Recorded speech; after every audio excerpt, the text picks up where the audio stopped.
All right, we are up and running. We are live. David here from Bronze Serpent Chess. Today we are covering the very first game of two games that will decide the winner of the FIDE World Cup. The young Indian up-and-comer Pragg against the former world champion, no longer reigning world champion, Magnus Carlsen. We're just waiting for the players to arrive. We've got some footage in the top right-hand corner of the venue right now. That's what we're looking at in Azerbaijan, waiting for the players to arrive. And it looks kind of interesting. I'm a little bit curious. Oh, I see. It's the third, fourth playoff. I was wondering what was going on because we were looking at Abasov versus Karuana. So that is obviously the second table. So Pragg is playing with the white pieces. That's good. I actually didn't know who was playing first with white. So now I know that, and I've got the board set up correctly. That's good news for me. And we're just waiting for the boards to update on chess.com's website. And yeah, we're about to start the coverage. This is very exciting. Let me know in the comments who you guys think is going to be the winner of this particular game. Who do you think is going to win overall? Let me know. I would love to find out. I got my cup of tea here. The cats are around. They're relaxing, ready to enjoy some premium chess, hopefully. I would say that we're in for some premium chess. I could easily make that claim in advance.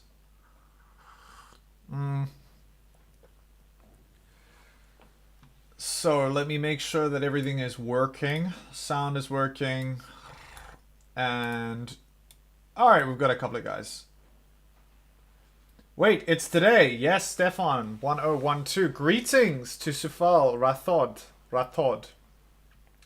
Welcome, welcome, welcome. Nice to have you guys here. So yes, today is the day. Today is the first day of the finals for the FIDE World Cup. And we're just waiting for the players to arrive and also waiting for chess.com to get their act together because right now we have the analysis board set up, but we don't have the live feed of the board as of yet. We are also getting some pictures of the playing venue. Let me pull that up for y'all. So you can see, here's the live feed in the top right-hand corner. This is from Chess24. I think I put credit to them in the description for this video, but if I haven't, big thanks to them for allowing me to use their footage. And yeah, now they're cutting to the commentary, but you know, we're going to be doing our own thing today. So if you are just joining for the first time, welcome to you. And man, it's going to be an exciting game today. I think it's going to be one of the most exciting games of the year. Definitely up there. Because we have the next generation. We've got Pragg coming in, 18 years old, and we've got arguably the best player ever. I mean, this is going to be about as fascinating a matchup as you're going to expect to see. Enjoying my tea today. Let me know where you're watching from. If you're enjoying the chess, what you've been up to today. I will read your comments and I will definitely respond to them.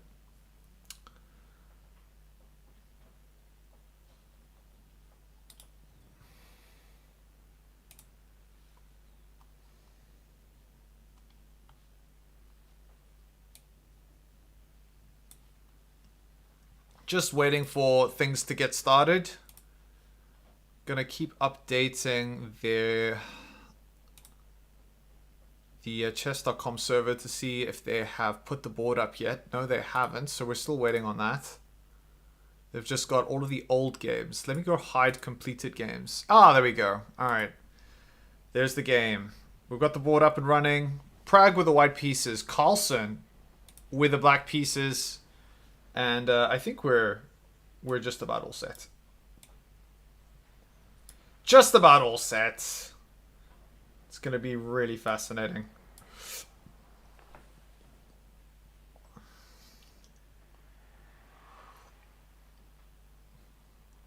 About to get this party started.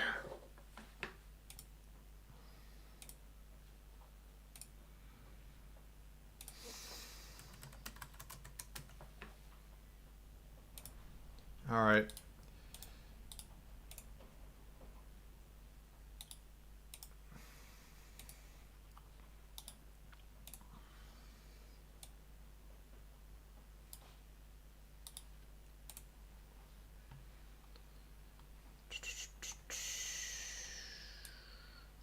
Okay.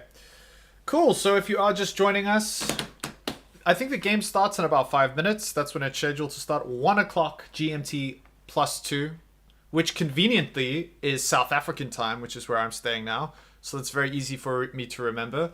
And when I first started covering the FIDE Chess World Cup, I was kind of getting confused because I was like, oh, what time are things starting? And then I realized, oh wait, Azerbaijan is in the same time zone as South Africa, so which is where I am. So that's very convenient for me to just look at the time that they put on their websites and know, oh, it's the same time as where I'm living. Whereas I think a lot of people who are in different parts of the world, specifically in the US, in India, you know, you kind of are a little bit behind or a little bit ahead. Maybe a lot behind if you're in America, because you guys are 6 hours behind. So I think that's 4 hours before GMT. Yeah, something like that. Hey, cats. Claude's here. Hey, Claudical. Come, pumpkin. So right now, the weather in South Africa, because it's our winter, is pretty miserable. And usually around this time, my cats are out and they're enjoying the outdoors. But not today. Today they have no interest in going outside because the mice aren't running around, and I don't think there's much to hunt. But more importantly, they don't want to get wet, which is good for me because I don't want wet cats roaming around the house. All right, let's see if we can pull up some coverage. Not yet. We're just looking at the commentators. Peter Leko and Daniel Noroditsky are giving their 2 cents. Well, actually, I should say I would be giving my 2 cents. They actually have probably a lot of useful things to say. But nonetheless, it's going to be a great game. I think Pragg, with the white pieces, is definitely not going to try and get a draw. Knowing Carlsen in the next game is also going to be going all out. So I really think that there's quite a bit of pressure on Pragg in this first game to try and get a good result and to play as aggressively within reason.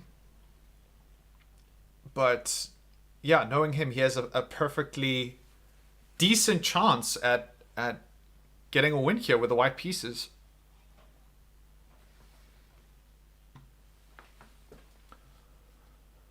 Alright, so here's the analysis board. One thing I do want to do is just change the color so that we make sure that we're not using... what was it? Let me remember. Board needs to be...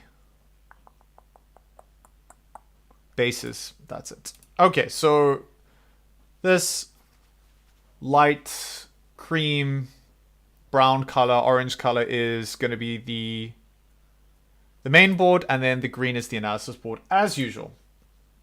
So we're just waiting for things to kick off. 3 minutes to starting time. And we will be in business.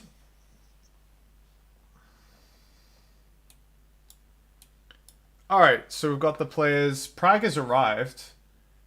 So let's get some footage of Pragg on the board. Alright, here we go. There's the Pragginator. He's got his bottle of water. I'm sure Magnus will have his bottle of water. Getting ready for the opening. And it looks like I'm kind of surprised that I thought maybe they would separate the days that the third, fourth playoff was happening. But it seems that that's happening right now. So Karuana and Abasov are playing on the board, which is right next to the board that Pragg is playing on against Carlsen. I'm not going to be covering the Karuana game. I'm going to just be focusing on this Pragg-Carlsen game because it's the finals And out of the two, I think most people want to watch this. I know I certainly do. I prefer to watch this than the other game. Saful Rathod asks, which is your favorite opening? I like playing e4. E4 is my go-to with the white pieces. With the black pieces, I usually opt for... I've actually been playing around quite a bit. I started playing almost exclusively the Sicilian defense, but then I discovered that I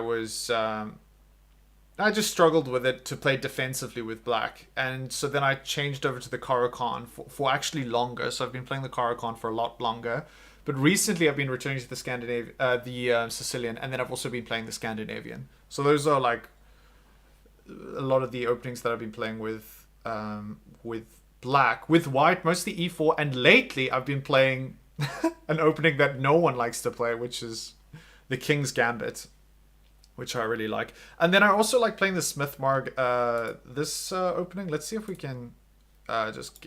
Oh no, maybe I don't want to do that because... Oh, I can quickly show you. My opponent plays the Sicilian defense. I'm a big fan of Smith-Marg Gambit.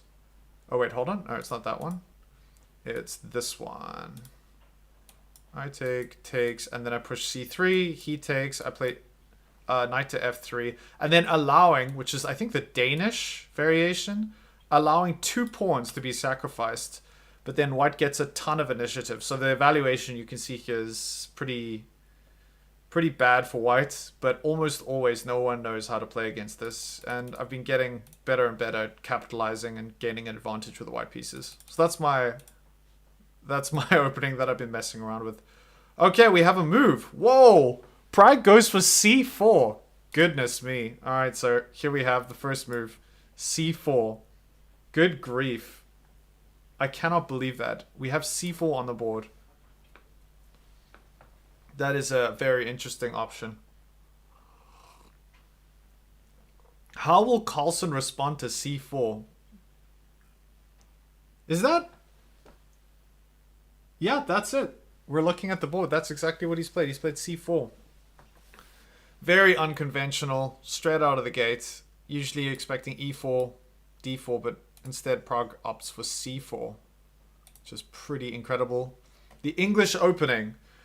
Really something that... I mean, it's not hugely uncommon. It's not expected, let's say.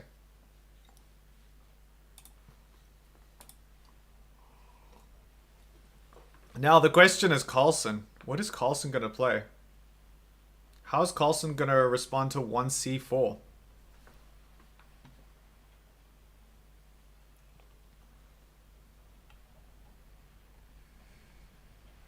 We have 1c4. Guys, we've got the English opening from Pragg. Maybe someone can tell me in the chat if Pragg has ever played the English opening, if this is like something that is a standard part of his repertoire.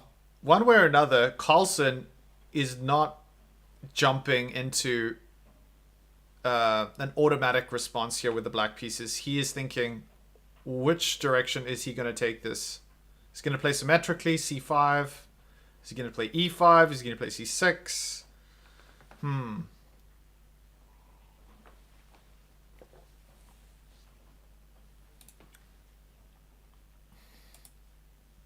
So what are some common responses to the English defense? Knight to f6, a perfectly reasonable response. You know, just getting the knights out. At some point you're going to start moving your pawns, but this is actually by far the most common response to the English opening. And let's see what we have. We don't have knight to f6. We actually have e5. And this is kind of interesting. Okay, so let's get this up on the board. And then Pragg responds with knight to c3. Sheesh. Did I expect to see Pragg in the finals, by the way? You know, I wasn't. I was expecting... I mean, Pragg had a great run. He beat Hikaru. I was honestly expecting... Okay, so we do have knight to f6 eventually. I was honestly expecting Karuana to take down Pragg. So when I was watching, I didn't stream yesterday, but when I was watching the tiebreaker, I was not super surprised, but I was quite surprised to see that Karuana didn't take down the win.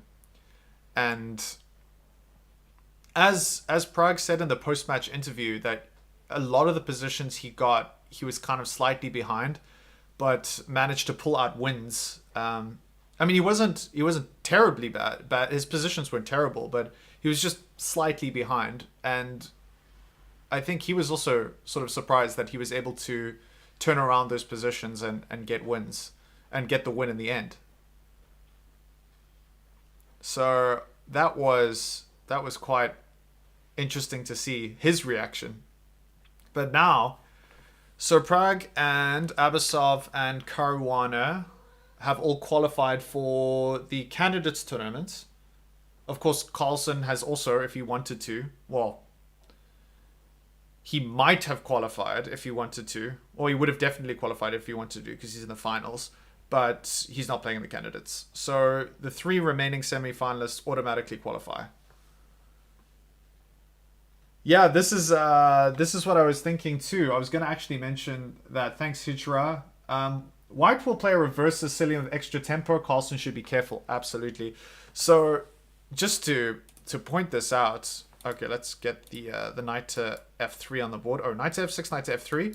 So you can see the structure is immediately showing the intent of both players. It's the reverse. It's kind of reverse Sicilian. The Sicilian characterized by the pawn on e4 and black's pawn on c5. And now we have the reverse of that. And immediately this slight imbalance in terms of the symmetry of the position is signaling both players are not interested in a draw. They want to try and play for a win. Carlsen's definitely going to be playing for a win, and I'm sure Pragg, the fact that he's chosen to play c4 is very indicative that he's not looking at the conventional lines. He wants to play something that he's prepared, and he wants to see what Carlsen's plan is after he plays one c4. Welcome. We've got 17 concurrent viewers right now. Welcome to the stream. It's great to have you. David here from Bronze Serpent Chess with my cup of tea, enjoying the chess today. This is the finals. This is the first game of the finals. We have Pragg against Carlsen. An incredibly interesting matchup. This is going to be a great game. The young Indian prodigy just turned 18 against the highest ELO ranked player ever, Carlsen. I can't remember what his peak ELO was, but it was like 70? 2870? Something along those lines? I can't remember. But it is sure to be a fascinating game, this, and I think it's going to be great to see what tricks Pragg has up his sleeve, considering he played one c4 the English opening, and we get this kind of reverse Sicilian setup. Nice imbalanced position that will no doubt create a lot of attacking chances for both players. Bro's been keeping us going the whole tournament. Yes! Appreciate it, bro. Thank you so much. Gooch Entertainment. Champion. Where's the cat? Claude. Claude is around. Claude was on my lap earlier. But I don't know where he's gone now. I just hope he's not outside. The problem is it's raining today. You can't really see because it's kind of too bright. But it's very, very miserable weather. So if the cats go outside and they start getting wet, then that will be sub. Oh no, Claude's here. Claude. Claudie. Alright, we have another move. Okay, so here we go. Pragg playing g3, no doubt with the intent of getting the bishop on g2, castling kingside. That's the way it looks now. And I think this is one of the downsides of playing one c4. I mean, I'm not certain of this. I will be the first one to admit that I have no experience, and I mean no experience at all when it comes to the English opening. Personally, I haven't played this ever. But I would imagine that by playing c4, one of the issues is that you've kind of told black already a little bit of your game plan, specifically what you're going to do defensively, where you're going to put the king. I think it's not impossible to castle queenside, but more than likely after you've pushed the c pawn, remember the c pawn is directly in front of the king. So if you do castle queenside, you know, the one pawn that's in front of your king, you don't necessarily want to be throwing that out into the center of the board. Think about it if you did it this way and you castled kingside and you played g4. You don't see that all that often. So it is signaling to Carlsen, hey, I'm gonna put my king on g1 after I castle, and that is confirmed after Pragg plays g3. Get the bishop on g2, castle, and try and use this diagonal to get some attack going at some point. These games often turn into the Reti opening. Ah, we have another move. Okay, we have d5. d5 on the board. So Carlsen striking in the center. Okay, hold on. g3, d5. So this is the English opening, the 4 knights, kingside fianchetto variation. And theoretically, according to chess.com's database, it's not completely uncharted territory. It has been played 1,400 times. So there's definitely some theory in this position. And now we have an exchange. Now, we would expect Carlsen to take back with the knight on f6, which is what happens. Takes. And now there are still many ways for white to continue. We have the bishop on g2, which is one of the main lines as well.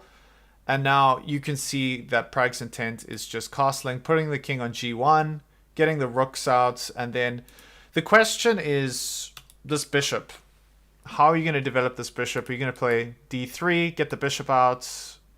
Maybe even just d3, play it pretty quietly.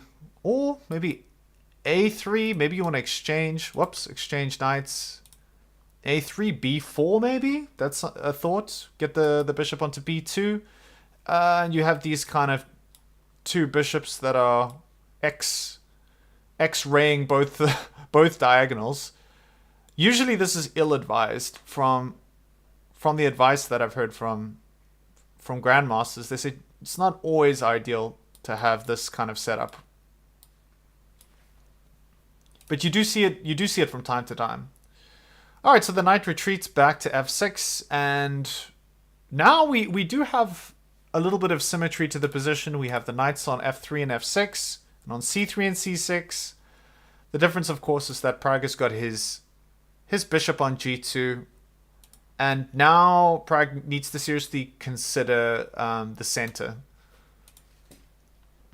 This is the one difference that you can see in this position is that black has this central pawn. It's got a little bit more control of the center than white does, but in return for that, Pragg has the bishop on g2.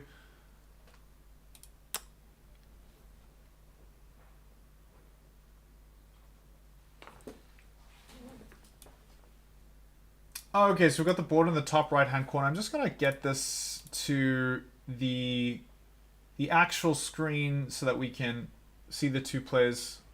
I've just zoomed this in so that it's a little bit bigger. Pragg with the white pieces. Carlsen with the black pieces. And Carlsen's left the board. Pragg left to think on his lonesome. Big situation, and you're 18 years old. You can imagine how you felt when you're 18 years old. I think it's quite easy to put these players, you know, they're grandmasters, they're incredibly strong chess players. But when you're 18, it doesn't matter if you're a genius or not. You still have all of the vulnerabilities of being 18, you know? All of us can remember when we were that age and how, you know, if you put yourself back in those shoes, being in a high-stakes situation like this is, it's exciting. It's a big deal.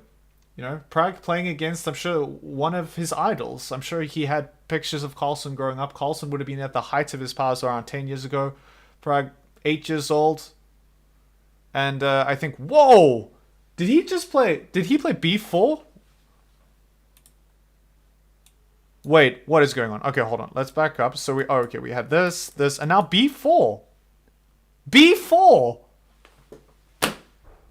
Wow. That is incredible. Okay, we're gonna come back in a second. I just need to get the door real quick. Hi. Coming.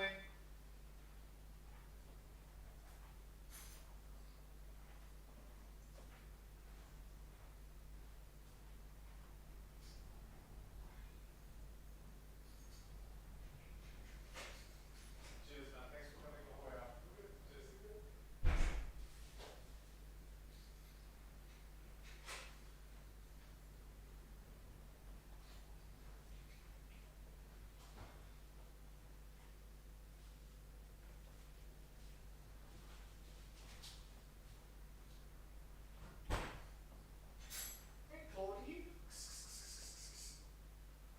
Oh my goodness, b4. b4, folks. There's a move you don't see every day. And I can confirm this. b4 is not, I don't think, in the chess database. There is no games. And this is what move? Move 7. Good grief, we have b4. I mean, it's just completely under fire. b4. This is... Okay, so out of the 12 games that have reached this specific position, we have castles. We have castles, d3, queen to a4, and a3. These are all moves. What was the other one? d3.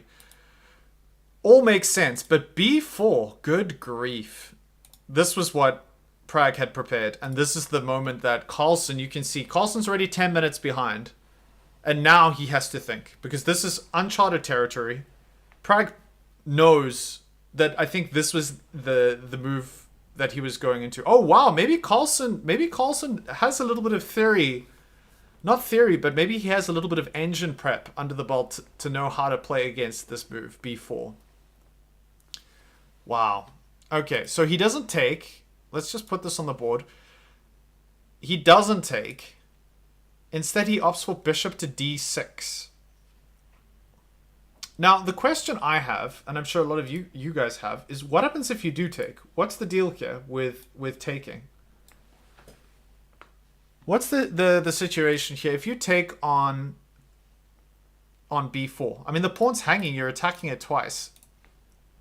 And let's say, what happens if you take here? Knight takes e5. Is this knight takes?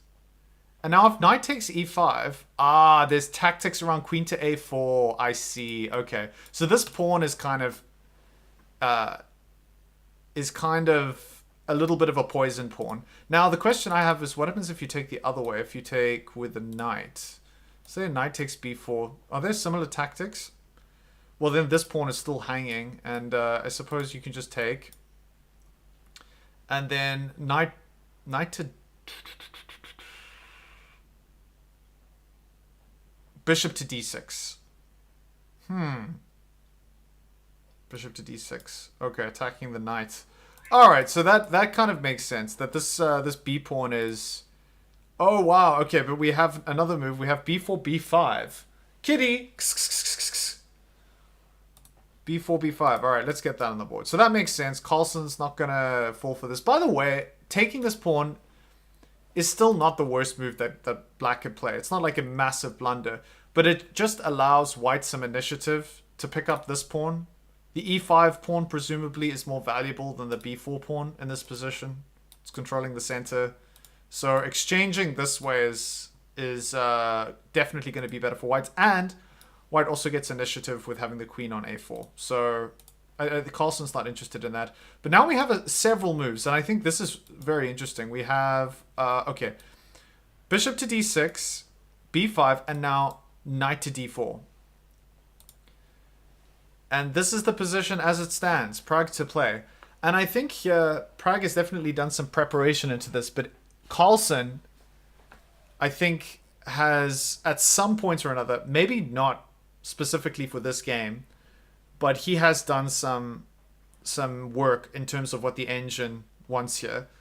And even though this game and the last 3 or 4 moves have not appeared in any classical games, according to the database, I think that Carlson has still done his homework. But the question is, who's done more homework? Has Pragg done more homework, or has Carlson done more homework?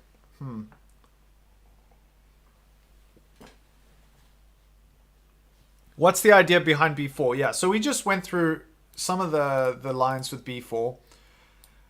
Both ways, taking with the knight, taking with the bishop, you can actually recapture on e5. Even if you take with the bishop, you can recapture on f5, and if takes, now queen to a4. Whoops, queen to a4 check, and you're gonna be able to regain the piece. But oh, here we go. Okay, so now queen to a4 has actually happened anyway. So hold on, I need to get back to the position at hand. We had b4, bishop to d6, b5, knight to d4, and now queen to a4. Now, what are you supposed to do here? Queen takes f3, check. That seems to be the way forward. Queen to f3, check. Knight to f3, check, excuse me. Alright, what's going on here? Let me just get this up to the point. Whoa, what's going on here? Alright, my computer's freaking out. Hold on. This is the position. What just happened?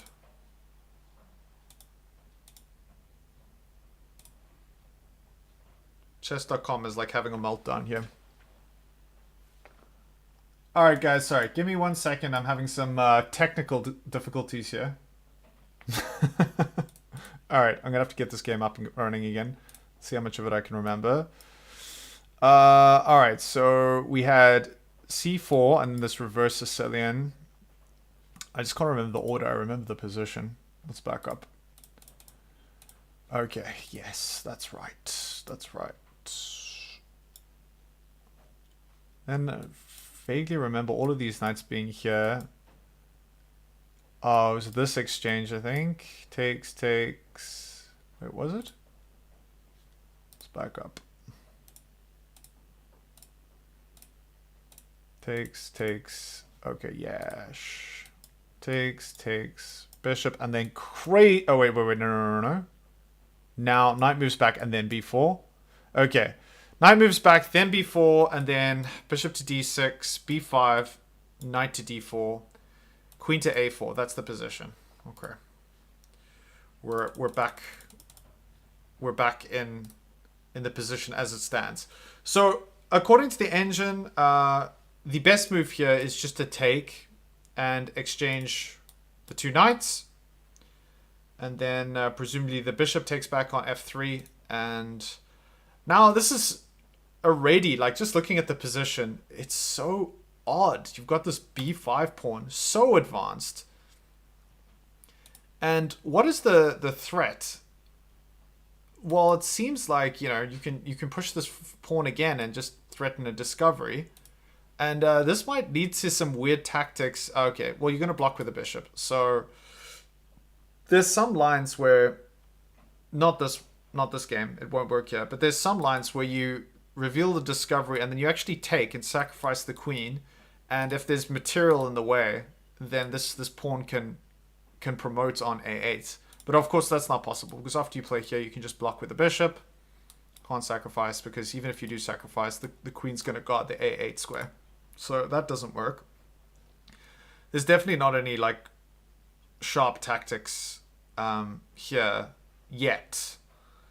But with the queen on a4, you know, anything is possible. Anything is possible. All right, let me know if you guys are enjoying the game, what your views are on the game so far, and don't forget to give the old stream a like. I'd appreciate it.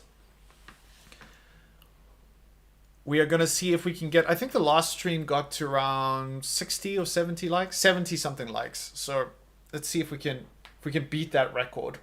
That would be awesome.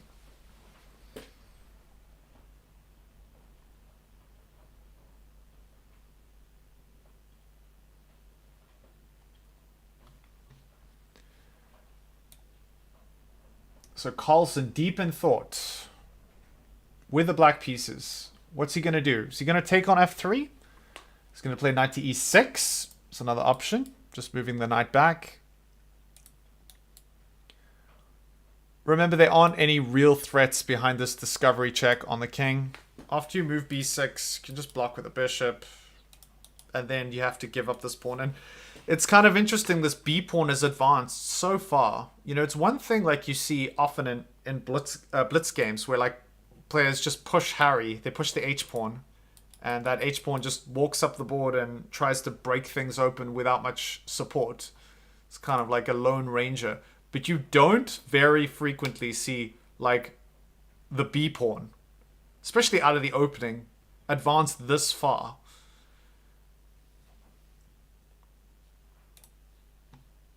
The ancient does love queen to a4.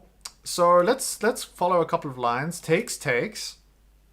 And then here we have castles. And you probably castle with the white. Yep. And then h6. h6. Okay. And then d3. Yeah. So this is the last piece that needs to sort of find a home. This dark squared bishop. And one wonders, where do you put the bishop? Do you put it on b2? Bishop to b2 at some point? Or do you put it on d2?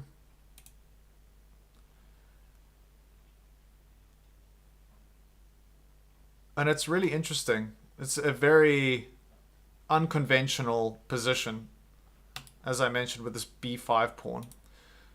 So this is one way to go, but I'm curious to see if Pragg has any other tricks up his sleeve. He's gotten this b pawn all the way up the board. The issue with the b pawn is that usually you want, you know, like a pawn majority when you have advanced pawns, so that if the game goes into an end game, you know, for example, you have like a 4-3 pawn majority on the queen side, but here, you know, you've only got these two pawns. The majority is kind of on this side. Things are a little bit unclear in terms of your plans for this b5 pawn.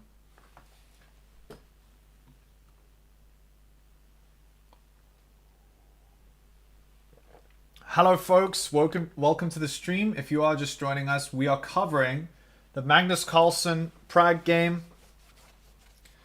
And we have a really interesting opening, and that is not something you can always say about classical openings. Oftentimes they can be quite unremarkable and predictable because of the fact that both players lots of time to think they want to play solidly. But we have to give credit to young Pragg. He has gone for the English opening straight out of the gates. So let's rewind to get to this point. c4. We have this reverse Sicilian type setup. And then we get a little bit of symmetry for a moment. Pragg fianchettos get his bishop on g2. And then here we go. This is the move. This is the moment where I think Carlsen's respect for Pragg just went to like maybe another level. We already saw earlier in the tournament where Carlsen went up to Pragg and sort of patted him on the back after he beat Hikaru. And it's clear that I think Magnus is a huge Pragg fan. And if Pragg wasn't playing, or if he wasn't playing Pragg in the final, I think Carlsen would be definitely rooting for Pragg to take down the win. But I think he really probably likes to see this kind of aggressive move, unconventional move, b4. And as we looked at, it's quite clever. You can't take. Well, you can take. It's not terrible if you take. But you're going to take back with the knight. And even if you take with the bishop, you can take with the knight. After the knight takes, you have queen to a4. And then when the knight returns... Oh, wait. So what do we have? Bishop takes, knight takes, queen to check, knight returns, and then you can actually capture here with a bishop. And then the bishop on b4 is hanging. So you will regain the b4 pawn by taking the e5 pawn. Material will be equal, but here you'll have the advantage of having developed a little bit more, and also you would have removed the pawn on e5, which is actually pretty valuable from Black's perspective, having control of the center. So Carlsen didn't want to go that route. Instead, he played bishop to d6. We have b5, knight to d4, and now queen to a4. So this queen to a4 move seems to be kind of like a theme in this position. Quite important to be played. You are threatening a discovery by pushing this pawn forward, but it's very easy to defend. It's not a meaningful threat for Black for the time being.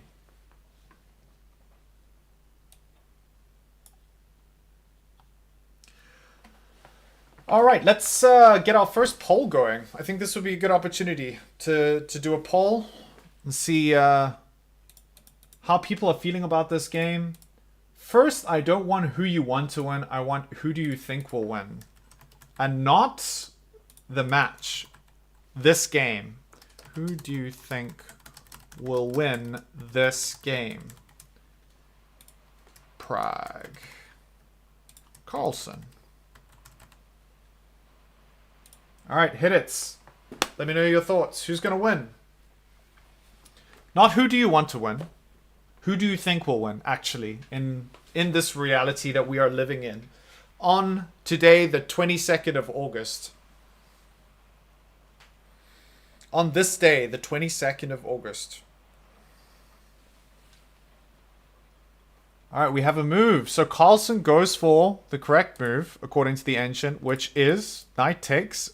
And I'm sure we expect to see Pragg take back immediately with the bishop. So you do have two options. You can take back with the e-pawn.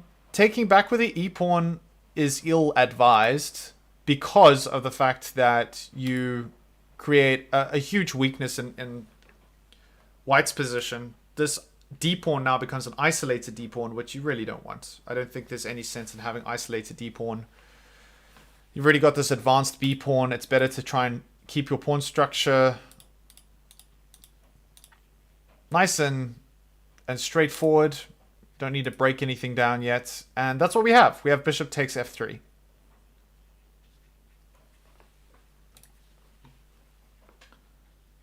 All right, so we've got 10 votes. 60% of folks think Pragg is going to win this game. 40% think Carlsen. Let me know your thoughts. Okay, we have castles from Carlsen. Castles, and now the best move. There are a few moves that you can play. d3 is good. Castles is fine. Bishop to b2 is fine. At this stage, even though Pragg has gone for the English opening, there's no huge necessity to play ultra precise. There's a couple of things that you can do, and the order, according to the engine, seems to be not too important. Just so long as you make one of the logical moves that will achieve, practical development. Bishop to b2 does that. d3 does that. Castles does that.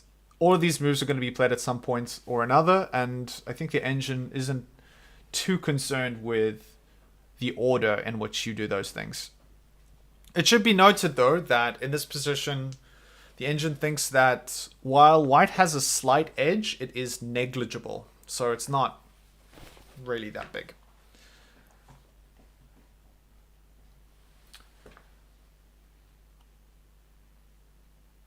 Ah, okay, thank you, Mohit. Now that I didn't know. Magnus played this opening with Nepo, but Pragg is well prepped. Very interesting. Yeah, I do not remember that particular game.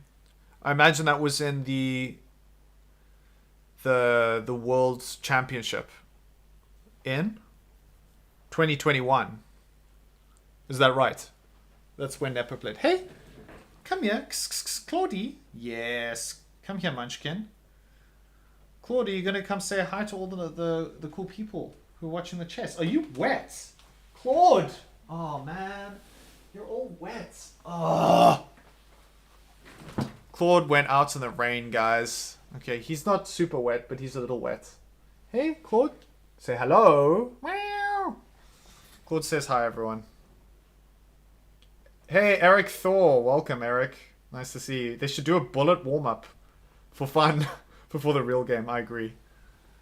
Oh my gosh. It's nothing worse than wet cat. But I still love Claude. I agree. A bullet warm-up would be a great way to, you know, get that brain nice and nimble before the serious stuff.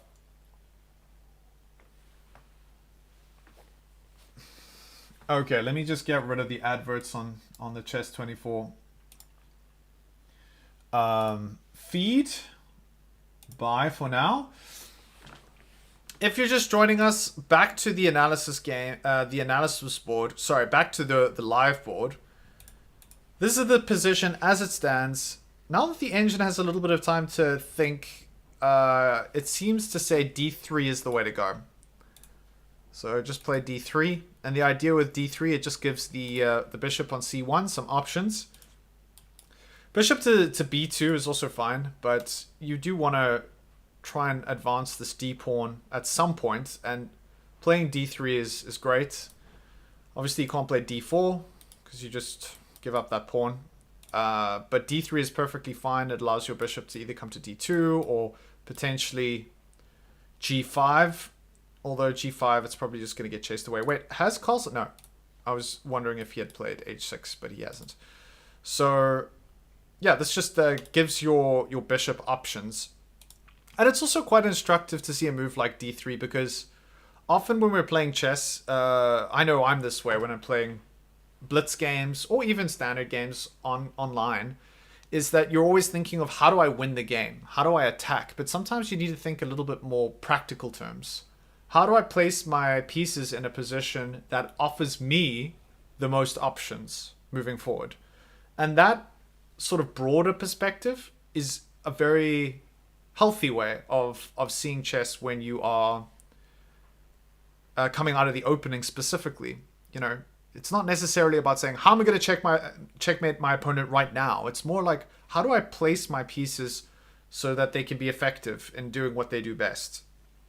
And sometimes it requires less aggressive moves, just quiet, simple moves that offer the best opportunity for your pieces to develop. That is my 2 cents. All right, so we've got a minute and a half, and then we'll start seeing some coverage of Carlsen again. 50 concurrent viewers. Welcome, welcome, welcome. Great to have you here. Don't forget to smash that like button. If you want to chat, I don't know if you can. I think I might have turned it off, but I might still require you to subscribe. I will not blame you one bit if you subscribe and then leave a comment and then unsubscribe. We discussed in the last stream, that's perfectly fine. So yeah, but if you want to leave a comment, I'd love to hear from you. Let me know what your thoughts on the game. Let me know where in the world are you watching from, and let me know your thoughts on the position. Ideas, suggestions for moves, I will take them all. I am fascinated by your thoughts on the game, and I think we can learn more together. There were some really great ideas in the last stream that we were able to look at the analysis together, and I think it was really instructive for me as well, because just I always put this disclaimer in the streams, I'm not a titled player, although, and I always mention this, I have beaten my fair share of titled players, but as such, you know, I am also learning, and I'm also fascinated by the game and how to improve and what moves work and what moves don't. But in terms of the analysis of the stream, I am probably going to rely a little more on the engine's perspective than, say, you know, a grandmaster, because I just don't have that level. But it also means there's great opportunity for me to learn, and I am genuinely interested in your thoughts on move options. So do let me know if you have an idea. Love to take a look at it. All right, here we go.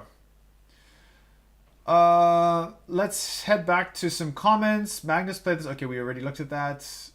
Eric, I will respond to your question in a moment, but first, Southwick says d3 e5 question mark. d3 and then e5. So d3 e5 is an option.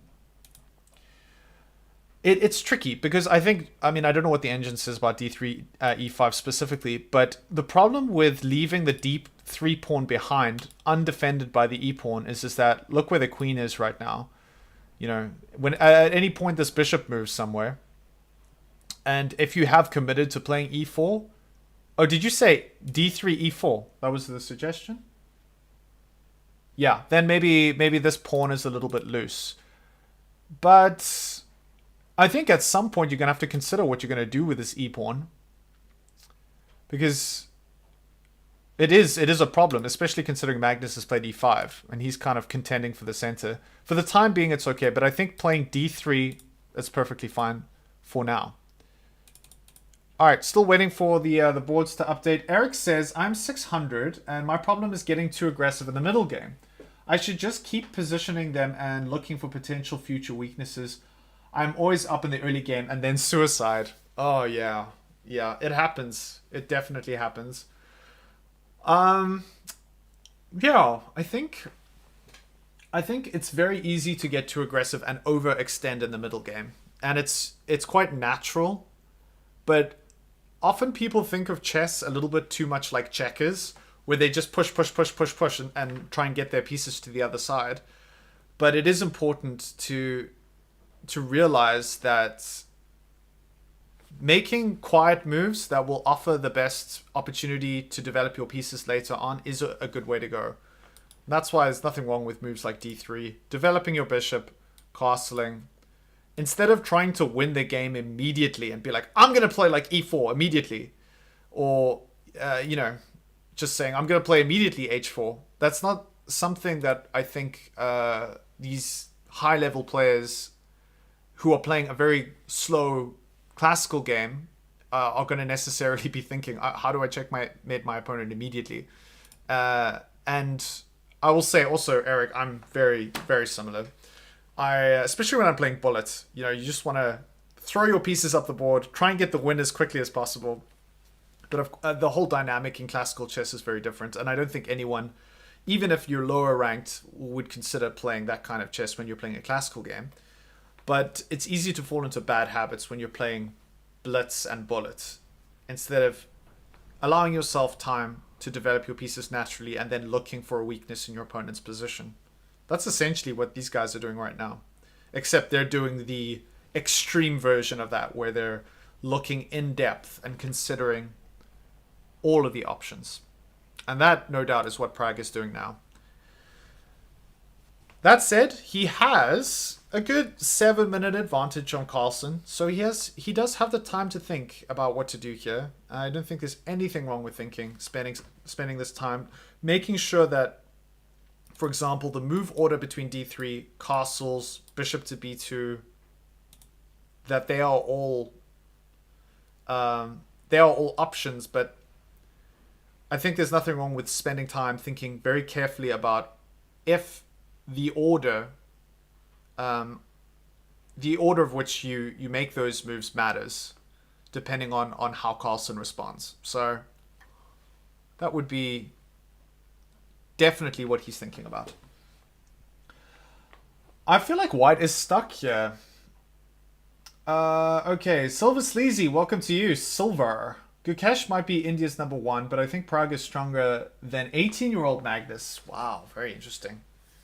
Yeah, you know, I have to say, here's the thing. I wasn't streaming yesterday, but I watched Pragg play against Karuana, and I really expected Pragg to not take... Okay, wait, we have a move. We have a move, folks. We have castles. Alright. So we have castles. Castles perfectly fine. What was one of the moves in terms of the engine suggestions? It wasn't the first. d3 was the first move. And wow, Carlsen blitzes out. Immediately a6.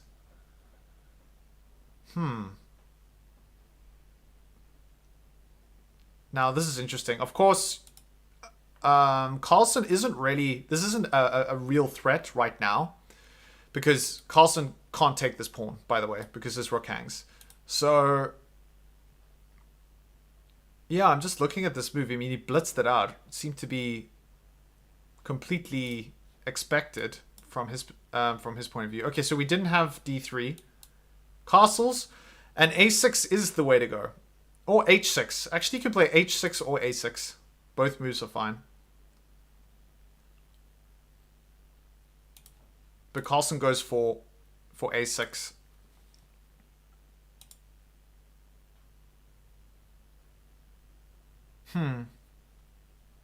I think another thing that Carlsen is also aware of is the fact that his light square bishop right now is doing a pretty important job. Because if you think about Pragg's light square bishop, it is eyeballing the b7 square. That's not super comfortable. And because of the fact that this b5 pawn is so advanced, there's sort of maybe limited ways... Well, maybe not. Maybe it's not that big of an issue. But I think he's going to have to consider the problem of b7.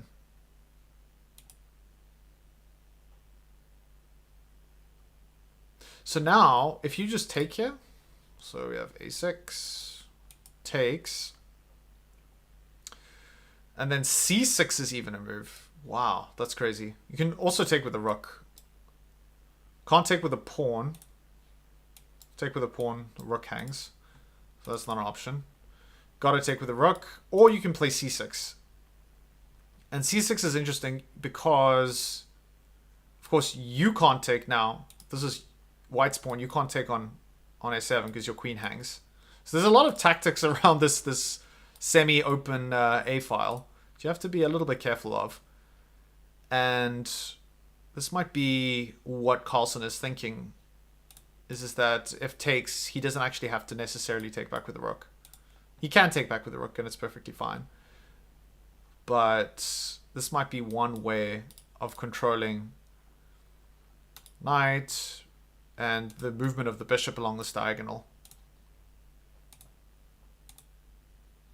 Okay, so Pragg thinking again about what to do next after Carlsen played a6. Challenging this advanced b5 pawn. Remember, this b5 pawn came from b4 to b5 pretty early on. I think it was move 7, if I'm not mistaken, that Pragg introduced this, which I imagine is a novelty in this opening. b4, b5. And the reason I say it's a novelty is because when I was going through the chess database of openings, of this variation of the English opening, there were many other options at this point. You could castle, but b4, b5 was, or b4 specifically, was not anywhere on the radar. No one had ever played that before. So this is definitely uncharted territory. But I have to say, that said, I'm quite surprised that Carlsen's prep is so deep that he didn't spend a lot of time considering what to do next. It seems like he's looked at this line in terms of what the engine's evaluation is.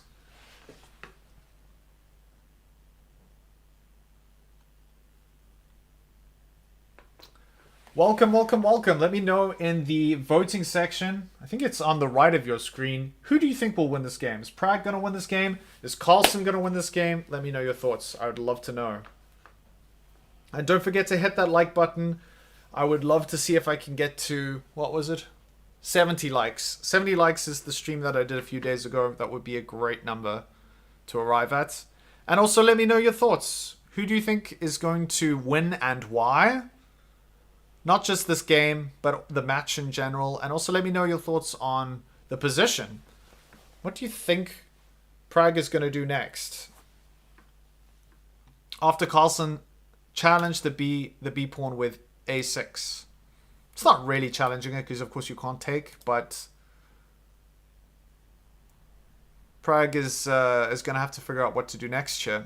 Okay, let's make sure the analysis board is live.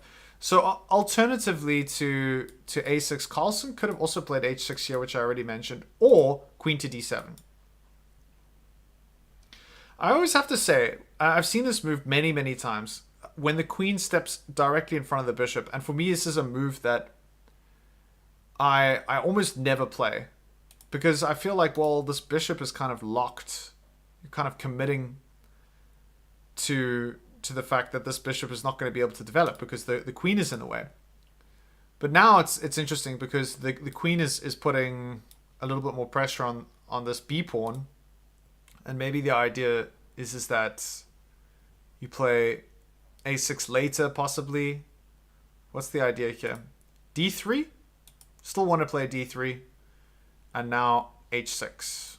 Okay, just preventing the bishop from infiltrating. And apparently this is equal. So there are a few options here. Nonetheless, Carlsen's gone for a6. That's on the board right now. And we have a few more moves. Okay, let's update the board. We have d3 and h6, which is exactly the follow-up moves that we had, except with queen to d7. But it just shows you that the order at which you play a lot of these moves, the engine doesn't really care too much about what order you play them in, just so long as they're played. So that isn't always the case. Often, I'm sure you guys have experienced that when you're playing a blitz game, or when you're playing any game, that you have an idea and you want to get the idea on the board, but then your execution is a little bit dodgy because the order in which you played the moves doesn't work. And I've certainly done that, where I've had like a great idea when I've looked at the analysis and then realized that my idea was great, but the execution was bad because I got the order wrong.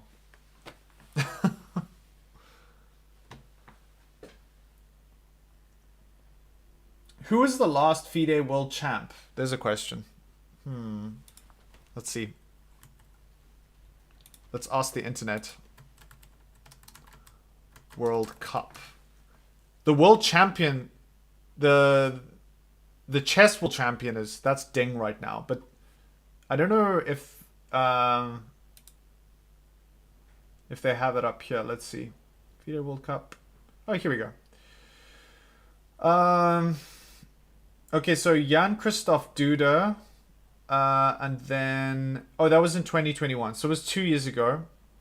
The winner was Jan Christoph Duda, and then he came in first place, and in second place Sergei Karyakin, and Carlsen came in third place, and then Vladimir Fedosiv from Russia came in fourth place. That was held in Russia. So the world was a very different place 2 years ago, because, you know, Russian players, Karyakin, I don't even know if he's still playing in international chess anymore, because I think he has quite pro-Russian affiliations. So I think he might not be even allowed. I could be wrong about that though. But yeah, it shows you the last time the FIDE World Cup was held was in Russia. Okay, let's get the live stream showing some footage from the actual venue. There it is, top right hand corner. We've got Pragg on his lonesome, back in the think tank. And now, this is kind of interesting, and I think this is an important thing to make note of if you're watching, because it says something. Pragg opted for the English opening, which is not normal, and then rattled off quite a few moves, because he was clearly well prepared to a point. But now Carlsen has responded equally quickly, suggesting that he's familiar with this position. He spent some time looking at what the engine says about this position and doesn't need to think a whole lot. And now it's Pragg who's the one who is, even though it's a small amount, it shows that Pragg is maybe at a point now where his preparation is a little bit like on thin ice, and Carlsen still seems more or less comfortable. That said, Pragg does have a slight edge here with the white pieces. So, what move should he play in this position? Okay, first let me update this board. We've got d3, h6, and now bishop to a3 is the move that you're supposed to play. Bishop to a3. Or bishop to e3. This also quite a counterintuitive move, bishop to e3, blocking the e-pawn. But as we mentioned earlier, someone was suggesting, well, why not moving the e-pawn forward? But it's going to create some possible issues with this d3 pawn. And because of the fact that you maybe feel a little bit uncomfortable about doing anything with this e-pawn, does it really matter if you block it in with a bishop? Probably not. It's probably not that big of a deal. Now, maybe you're even threatening at some point to push this b-pawn with a bishop on e3. I mean, not now. Seems you can just take back, but still. Bishop to e3. That might be the way to go. But again, very counterintuitive. You're blocking the e-pawn, and the e-pawn and the d-pawn, there are the two pawns that are supposed to control the center. And with the bishop on e3, for the time being, any movements of the e-pawn would not be possible. The other option is initiating a trade of bishops by playing bishop to a3. Example, bishop to a3. And now bishop to d7. Wait. Bishop to d7. Is that right? Yes, you can play bishop to d7 now. And this is interesting because you're giving up the b7 square, but there's probably some nasty tactics. All right, let's see. Maybe they aren't. You can just take here. Wow. This feels very risky. And then a takes b. Ah, okay, yeah. So now the queen is under fire. And if you take here, if you take on a8, which is what you're supposed to, you just get an exchange. Takes. Bishop takes. Rook takes. Ah, no, bishop takes a3 first and then rook takes. No. And then the bishop retreats. What am I talking about? To h1. Or bishop to g2. Okay, so you can just bring the bishop all the way back. But I don't think either player will... Maybe they don't want this yet. This is just like a very long way of kind of equalizing the position. Okay, so that's one way to go. a3 might be heading towards an endgame. You don't have to go down that exact route in terms of exchanging everything, but that is one possible way for white to continue playing, or bishop to e3. Back to the board. So Pragg still deep in thought here. Okay, Carlsen's back at the board now, and the two of them are just hanging out, doing their thing. Guys, let me know if I spelled Pragnananda right, because I saw this video on Chess24 where chess grandmasters try to spell his name from memory. That was quite funny. This is where he first came onto the scene. I think it was a few years ago. It was like 15 or 16. So not everyone was familiar with him and his name. And some of the results of their spelling was quite hilarious.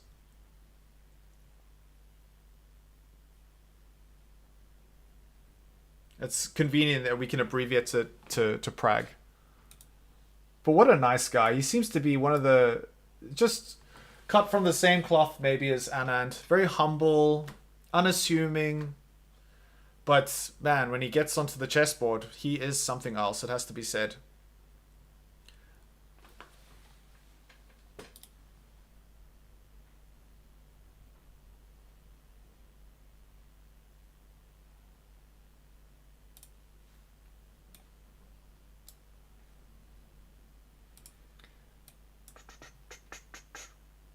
Pragnanda. I think there's some more nans in there. Alright, let's take a look at some more comments. Alright, wait. First we have a move. Okay, so we have bishop to a3, which is one of the possible lines. Bishop to a3 was the one that initiated this whole long sequence of exchanges. But I think it has to be if Carlsen responds with bishop to d7 after takes and intentionally hanging this pawn so you can kind of like dissolve things. I wonder from Carlsen's perspective if he's going to be too concerned with this position leading to a draw, knowing that tomorrow with the white pieces his chances are better. I think maybe he's going to be pretty happy with the draw. So he might want to try and simplify the position. But for now, Bishop to a3 is a good move. Nothing wrong with bishop to a3. And now Carlsen to decide what he will do next.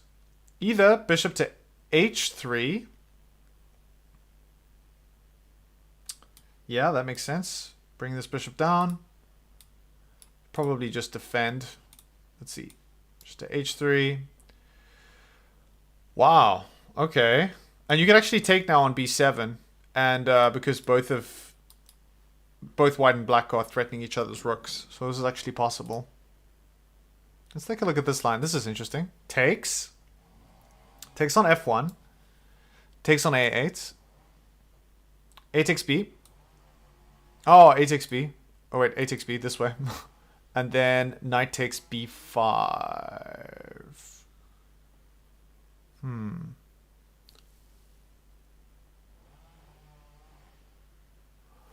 Okay, so the bishop's here. So knight takes b5. This is apparently just super equal. Material's equal. It looks a little bit crazy. You know, this piece is hanging. Bishop takes e2 though. And now bishop to c6.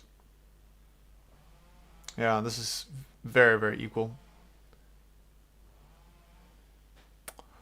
So this is another way, another route to simplify from Carlsen's perspective.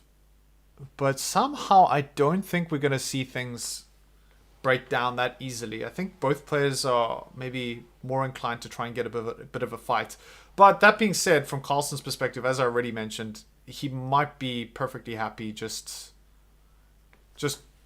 trying to get a draw here.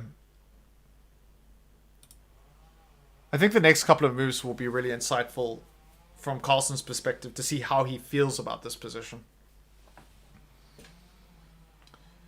Film directors need to study how chess players look when they peek into future. So much expression. Yeah, it's so true, man.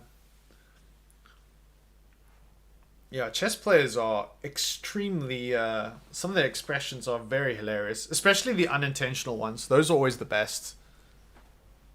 Because I think there's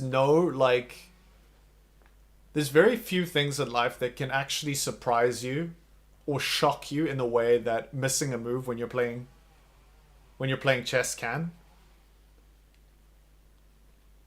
And I think it's also unavoidable if you're playing. It's very difficult to try and filter your response when you're playing chess. You hang your queen, or you do something stupid, or I mean, not that really happens at the highest level, but you know, people do make mistakes, and chess players are also people, and not typically great at guarding their emotions. Although some are pretty good at it. Ding usually has that completely blank expression, like a typical slightly sad look. But who do you guys think? Who's the most expressive chess player in elite chess right now? Magnus is pretty good. He's got some absolutely hysterical faces. That game that he was playing against Rapport, I covered that game on my channel. I did a video on it. It's like a short video. That game, he made some ridiculous faces. Who's the most... Let me know in the comments. Who do you think is the most expressive chess player with their face? Oh yeah, Nepo. Definitely. Magnus handshake in the air. That's hilarious. Hikaru, of course. How could I forget Hikaru? Hikaru's great. Yeah, Hikaru is very good. Carlsen, Hikaru are up there. Other expressive chess players. Nepo's pretty good. But they all usually make the same face. Oh, Kasparov. Kasparov is also good. His shocked face. Kasparov is back in the day, he was super expressive. The one time that he blunders in 1,000 games, you're going to get a good expression from Kasparov. He's a lot of fun. Magnus, why did you shake hands with an invisible person? That was great. And his response was really funny too. He was like, it was a joke. And then there was an awkward silence. The interviewer was like, oh, okay, it was a joke. Great, I got the answer to that. And then there was this awkward moment. And then Carlsen, it's tough, I get it. He's just finished a long game, so he's really tired. And he wants to stop talking now. But he doesn't like break the ice with like a laugh. Ha, yeah, it was a joke. All right, bye, and walks off. He's like, it was a joke. And then he just turns and walks away. Like, I'm done with this conversation. But I appreciate that. It's very like, you know, he doesn't have time. Like, his sense of humor is so advanced that it doesn't require an explanation. Levy. Yeah, Levy is also pretty. Although I have to say I was quite disappointed with the one that I saw of him. Oh, no, that was good. It was kind of a delayed reaction now that I think about it. Where he's playing a blitz game and he resigns with having Maten 2 or Maten 2 or Maten 3 on the board. He resigned. And all he had to do was find a check. And okay, so he didn't realize it, and that's fine because that happens to everyone. But then initially his reaction was just like confusion. And then someone in the chat was like, "Hey, you had Maten 3 and you resigned." Like, what? And then when he went back and reviewed the game, then he gave like a pretty classic reaction. So yeah, his reactions are quite good. I just feel the thing I don't like about Levy is that like 90% of the time his reactions are in the thumbnail. It's him like like freaking out about something. Which is like, I don't know if that's exactly genuine, but I guess it gets clicks. So it does what it's supposed to.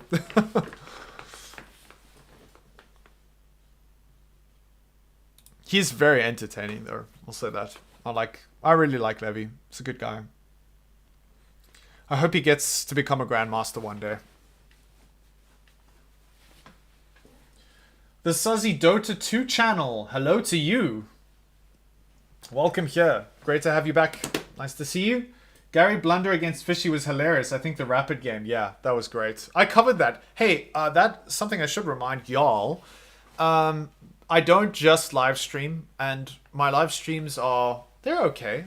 I like to think that people are sort of enjoying this, and I love interacting with you guys. But take a look at some of the videos that I've done that I'm most proud of on this channel. I've put in the description to this live stream. So if you want to take a look at those, I think a lot of the returning viewers have already seen those videos. But if you're new around here, go and take a look at the description and look at those edits of classic games from bygone years and let me know what you think. If you like them, if you don't like them, I'd love to get your feedback. Yeah, I watched your video. Now I remember. Oh, awesome. Thanks, Mohit. That's good. What did you think? Was it okay? Okay, so far most expressive players we have Magnus, Levy's up there, Hikaru's up there. Who else? Oh, Nepo's up there.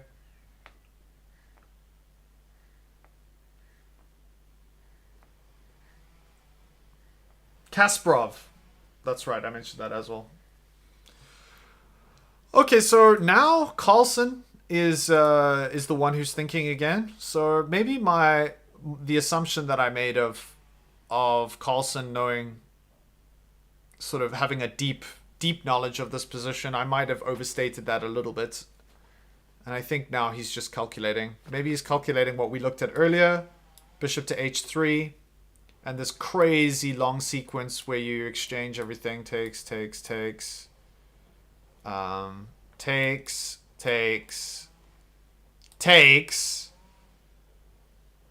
think that's quite a long sequence.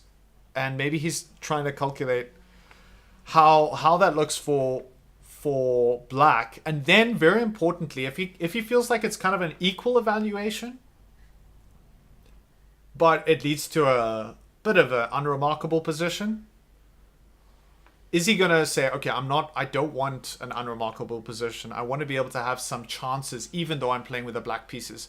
That will tell us a lot. So I think the next couple of moves are going to be very, very insightful in terms of Magnus' state of mind. Is he going to go for a win? How does he feel about this position? Is he happy with a draw? And then maybe with the white pieces tomorrow, he's going to see if he can get his advantage there. These are all decisions he has to make, and there are quite a lot of lines in this position that could lead to draws. And I think the other one was a bishop to d7, which follows not exactly the same path because you're not trading off rooks. But I think there is another way that you kind of trade off quite a lot of pieces. I think maybe you do actually trade off rooks. Is that right? Let's just follow this again. What was the situation here? Bishop to d7. Bishop takes d6, takes, and then a takes b. And now...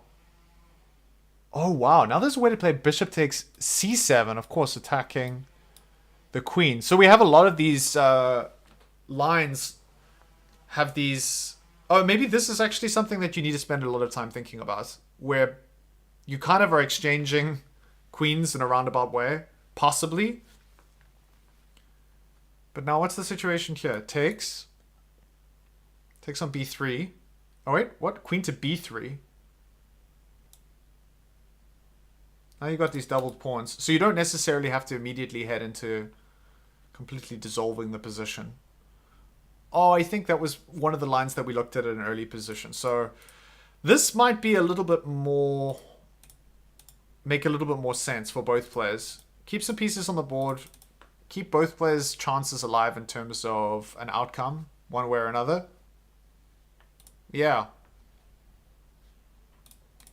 Okay, so this is the position. What was it? Okay, h6 and then bishop to a3. And that's what we have on the board now. So Carlsen down under an hour, spending quite a bit of time. Understandably, there's a lot to calculate here. There really is a lot to calculate. It's not, I wouldn't necessarily describe it as extremely complex calculation, but I think it's one of those situations where you can spend a lot of time calculating very far in a situation like this, especially if you're thinking of takes.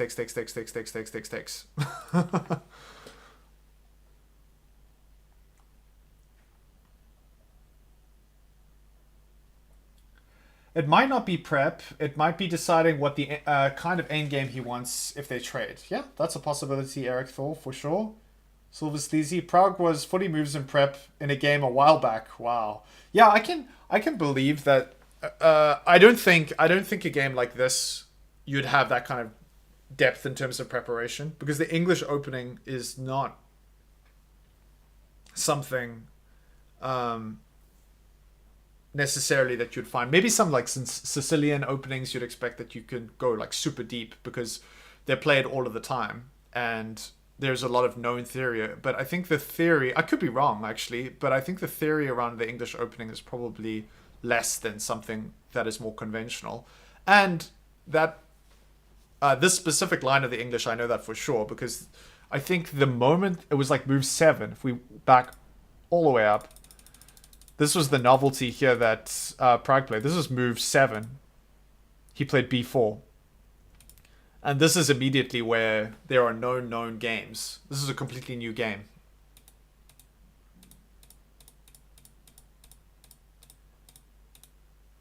Yeah, this is the position as it stands on move 13. Alex Logger, hello, let's go Magnus! Love from Romania. Awesome. Okay, Mohit says, which book do you suggest for rating like 1700? You know, I'm not really the one to ask about books in terms of improving your play. I have read minimally. I think I've spent a bit of time reading like articles, but in terms of like sitting down, I have a chess book on my bedside table. No, I don't. But I think I would like to actually do that more. A lot of the reading and research and improvement that I've done in my chess game personally has been reading articles, watching videos, tutorials on certain openings that are aligned with the kind of things that I play. But that said, I think that it's really an important part of improving your game is actually reading literature and relevant stuff that's going to improve your game. So anyone in the comments, let me know if you have something on your bedside table. What are you reading? If you're reading chess books, and out of the chess books that you have read, which ones are the ones that really resonate with you, that you found super interesting and instructive? Because that would be great for all of us. I'd actually love to get into reading chess books. I'm also quite interested in chess history as well. So I would love to maybe find something on that. But a lot of the stuff that I do in terms of like research or just out of entertainment, it's actually like on Wikipedia. I remember when I was growing up, Wikipedia was like the worst possible thing that you could do for research. And now as an adult, it's basically all I do. But I think Wikipedia is also quite a lot better than it was when I was like 20.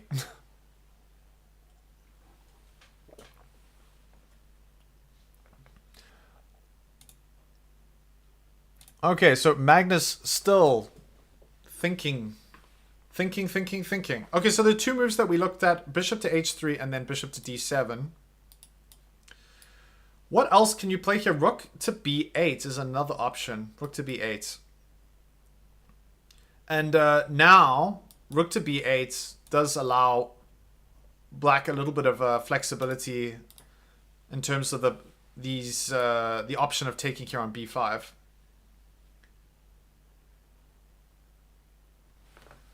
All right, here we go. We've got a couple of thoughts in the comments on books. Rafsbra, I hate reading books, but I'm trying to finish 100 endgames you must know. Oh, yes. Okay, so I heard that referred, I think it was, what's his name? John Bartholomew. He referred to that book. Because I think they did a Chessable course, and they interviewed Carlson on that. 100 endgames you must know. I could be mistaken, but I'm assuming that was the one that he was talking about. Yeah, I'd love to look at that. That sounds great. I don't have a book, but there is a website teaching the mechanics and courses that essentially replace chess books. Do I have permission to say don't want to be rude and advertise a website? Of course, go for it. Let us know. I mean, I'm curious. I'd love to see it. If you are joining us, welcome to the 73 concurrent viewers that are watching the Magnus Carlsen Pragg game. It has been a very interesting game so far. We had the English opening where Pragg threw in this novelty b4 and then pushed b5. And the b4 move was particularly interesting because it was under attack twice. There was a knight on c6 and the bishop was also attacking the b4 square. And Carlsen decided not to take that pawn. There was a threat that white could recapture the e5 pawn, so he didn't go that particular route. And this is the position as it stands right now. It is certainly interesting. There are a lot of lines here, specifically those that go d7 and h3 that could lead to draws with lots of exchanges where you exchange rooks in a really random, weird roundabout way. But all of these lines seem to lead in equal positions where quite a lot of material gets traded off. So Magnus Carlsen spending a lot of time thinking of what he wants to do next. As I mentioned, these are both moves. Other moves include rook to b8. We're looking at that a little bit right now. The problem with having your rook here is that you can't actually take so long as that the bishop is on c8. Because of course the rook is hanging. But once you move the bishop, then you also have to be a little bit careful and precise because the b7 pawn is hanging. So I think rook to b8 is quite a human move. Playing rook to b8, and now at least you have the option of picking up the b5 pawn at some point. A takes b is perfectly fine according to the engine down the road.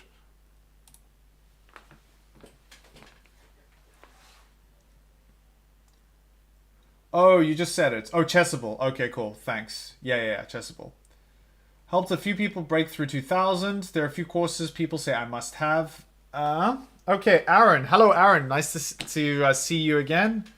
The bishop to d7 and bishop h3 moves are so tactical. They give me a headache trying to peer through the depths to them. Yes.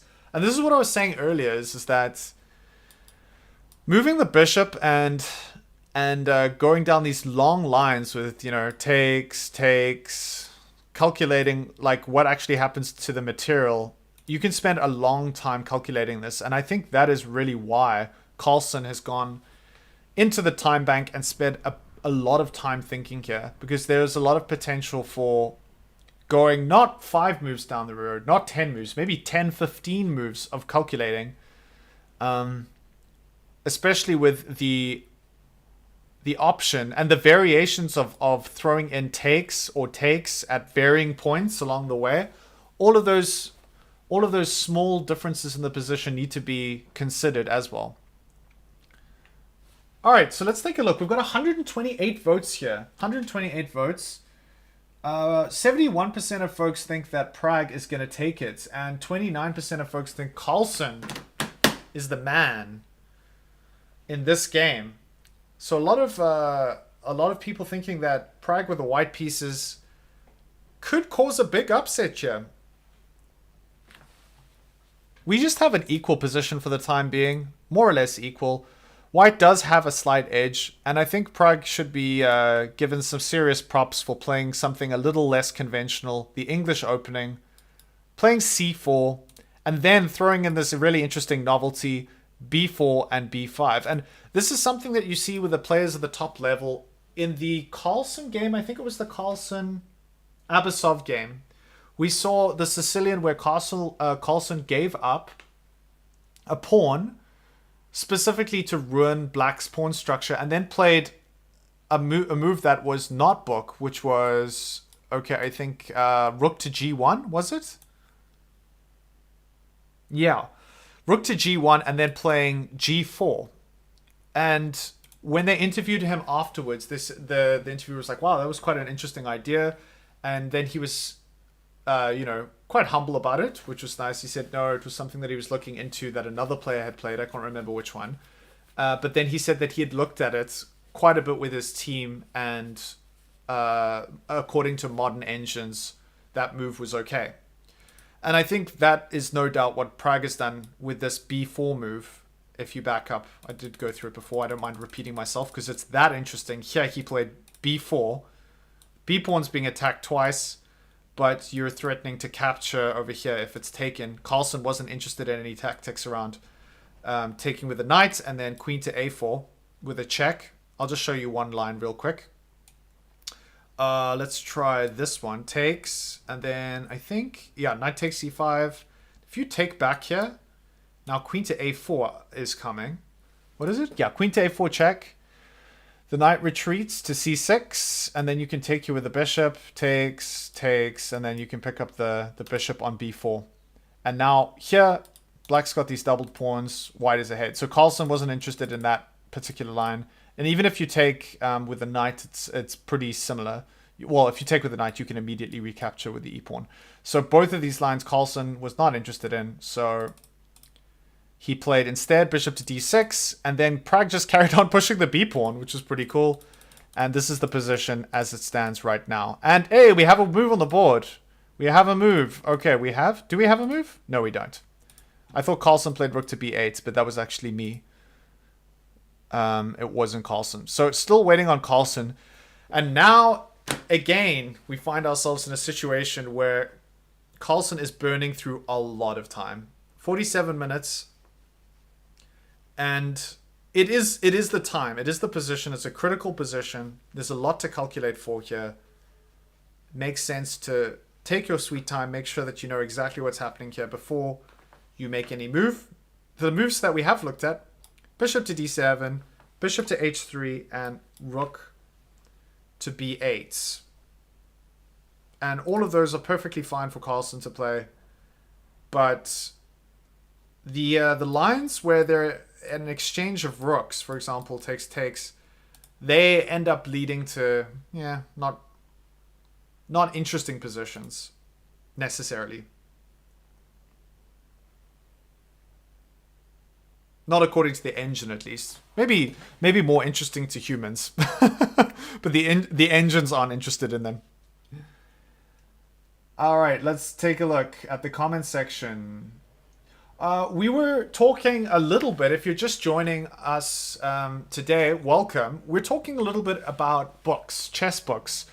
Let us know in the comments, what books are you reading? What do you have on your bedside table? What books have you found incredibly instructive in your journey as a chess player? And we had a couple of suggestions. The one was 100 endgames you must know. Rafsbra suggested that one. I think I would definitely benefit from that because my endgames are really one of the weakest parts of my game, and I think I could improve a lot from spending time studying endgames. Let me know if you have a book that you love to read, and we can compare notes. Okay, here we go. Aaron has a line that he wants to take a look at. Let's see. What is it? Bishop to a3. Okay, so that's the last move. Bishop to a3. Oh, bishop takes on a3. Bishop to h3. Okay, so here, bishop to h3, right? Hold on, let me just get this on the analysis board so that we can have a bit of a separation between the two things. All right, so bishop to h3. Bishop takes b7. Yeah, this is what we're looking at. Bishop takes b7. Oh, bishop takes b7, and then bishop takes f1. Bishop takes a8. Yeah. So this is the line that we were looking at before. A takes b, and then knight takes b, and then bishop takes e2. And then queen to bishop to c6. And this is the position that we looked at. Bishop takes a3. Takes, and then queen takes, and then... Yeah. Nothing wrong with this position. What's quite interesting, it seems like this pawn is a little bit loose. You're attacking it twice. What's wrong with taking here? Queen takes d3 is actually the way to go. And then queen takes, and now we have this this endgame, which white has this passed pawn, and black has a passed pawn. And here it's kind of interesting that it seems like you could take, or maybe you can't take because of rook to c8. Yeah, let's see. Rook to c8 is not ideal. There is a way of defending here though. Knight to d5 after takes. Aha, you have the fork tactic, so that's the one escape route here. But yeah, this is all very deep in terms of calculation, and I think we have a move. So let's head back. Okay, so Carlsen's played the very human move, and I did think that out of all of the calculations that we were looking at of bishop to h3, maybe it's best to avoid them and just play the much more human looking move, rook to b8. And not to say that these moves are that like impossible to calculate for a human, but I think practically rook to b8 allows a little bit more opportunity for both players to proceed in terms of trying to win the game instead of dissolving everything into an endgame so soon. Rook to b8, allowing now the option of taking over here and removing the pin on the rook, and then not committing this bishop to any of the other squares, because remember, the b7 pawn is always going to be under fire whenever you develop this piece. But now the b7 pawn is guarded. The light square bishop, black's light square bishop is able to roam free. Okay, so how long did he spend? Guys, 27 minutes and 53 seconds Carlsen spent on move 13. That is a big chunk of his time. He can't do that too many times. But he eventually decided on rook to b8. Okay, so rook to b8, and now bishop takes d6. Just exchange bishops. C takes, and now rook a to b1. And this b5 pawn is still on the board, but now black wants to get rid of it. Oh, actually, you don't have to take. That's interesting. You can play to queen to b4. Oh, yeah. Maybe... could also take knight takes b5. This is interesting. Queen to b4. This pawn's going to fall. It's being attacked 3 times. It's not being defended once. So you don't necessarily have to take it immediately. You can centralize or just move or shuffle your queen across and then take. Then you're putting a lot of pressure over here. So for example, d5. Oh, okay, yeah. So you immediately want to play d5. And now knight takes b5. This is quite a strong center though. So that's one possibility. But I think more than likely you just take back with your knight.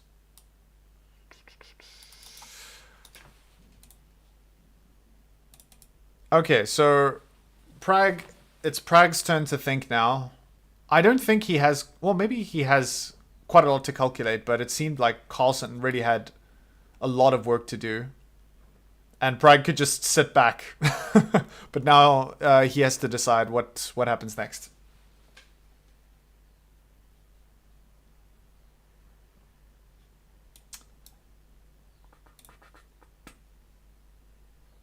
Okay, let's get rid of the live feed for the time being. We'll come back to that in a moment once we get some footage of the players at the venue.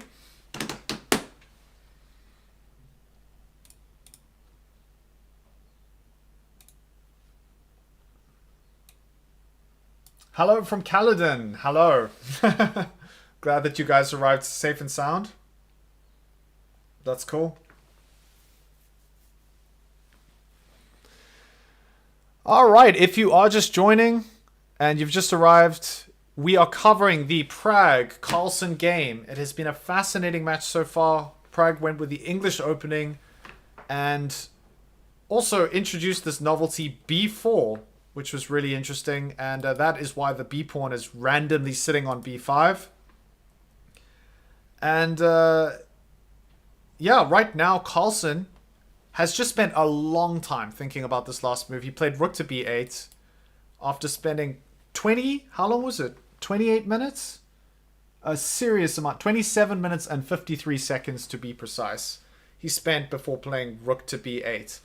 And now just 44 minutes on the clock to play 26 moves, which should be fine. It's not a real issue yet. And as we've seen in the past, and I think it was the Gukesh game, Carlsen had like 7 minutes or something to play 14 moves, and he just rattled them off really quickly towards the end and was perfectly fine. So he definitely knows how to get out of trouble when he has pressure on the clock. But now it's Pragg with the big decision about what to play next. Is he going to take this bishop? Is he going to play rook f to c1? Also a fine move, centralizing this rook. We're looking at some lines after takes, after rook to b1, which is also a move. Rook f to c1's a move. I think rook to f to c1 also makes a lot of sense because of the fact that you are, taking control of the c file. And also this knight has the potential to be quite active at some point, especially if you have takes. Now you have this knight eyeballing the c7 square. Can't really do anything there, to be honest. But it is good just to be able to activate this knight, get it onto b5. And even then, you could even play a4 at some point. But I suppose the light square bishop can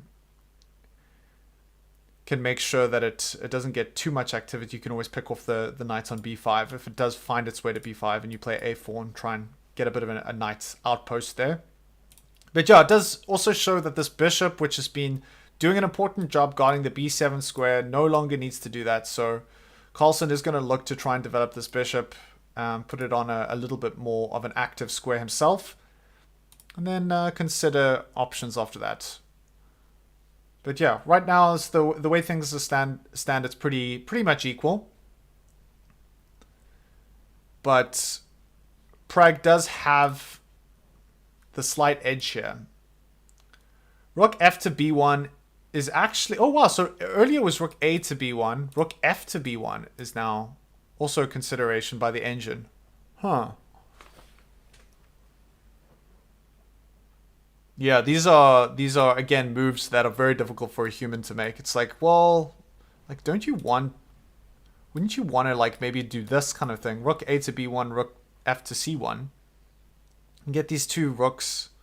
Things are gonna probably open up at some point if either player takes on b5 or on a6. So I would prefer to have my rooks here, and the idea of playing rook to b1 It's a little bit weird. I suppose maybe if you move your queen back and you want to push a4, it's nice to have a rook on a1. That would be a possible explanation.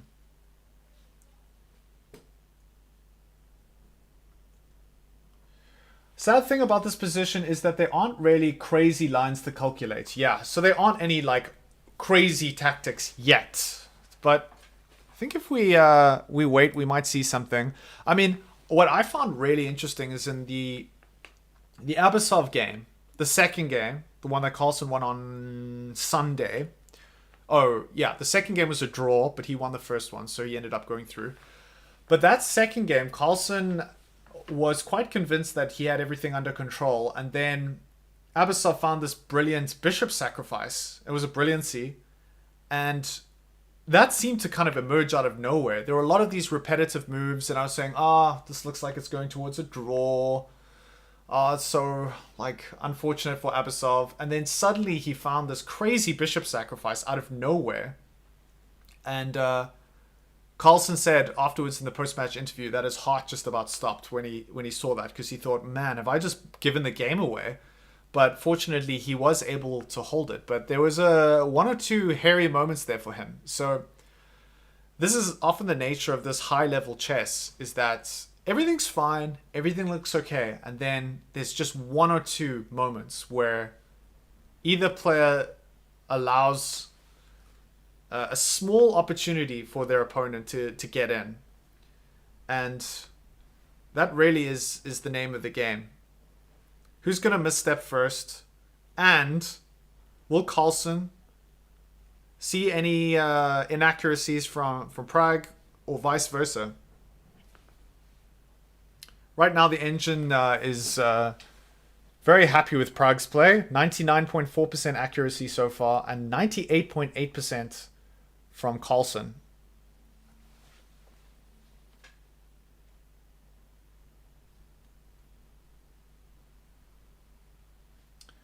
All right, let's see if we can get some footage from the venue. Yes, we can. Let's take a look. Here's the live feed. The two players seriously considering what to do next. Pragg with the white pieces to play.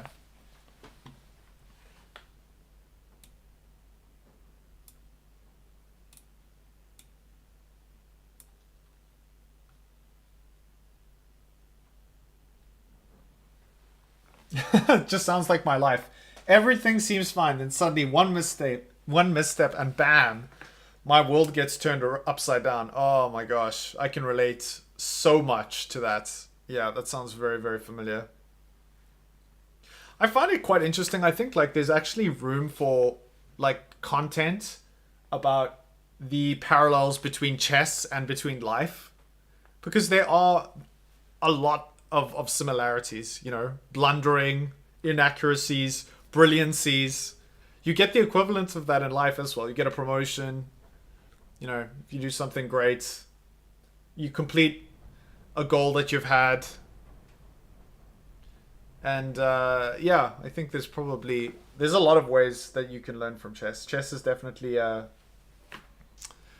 good metaphor for what can happen in life.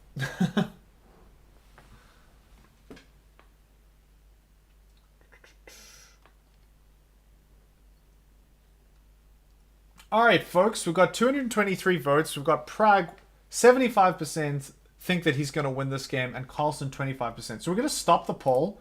Let's end the poll there. And let's start another poll. I think maybe what we can do is we can consider moves here from Pragg's perspective. So let's take a look at some options. Rook to c1, rook a to b1 is an option.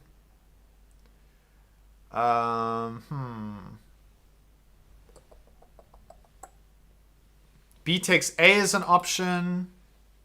B takes A takes B, but then, you know, you're going to probably want to play rook to B1. Might be better to play rook to B1 first, or rook F to B1 first. Apparently the engine wants rook F to B1, which I still don't entirely understand, but that's an option.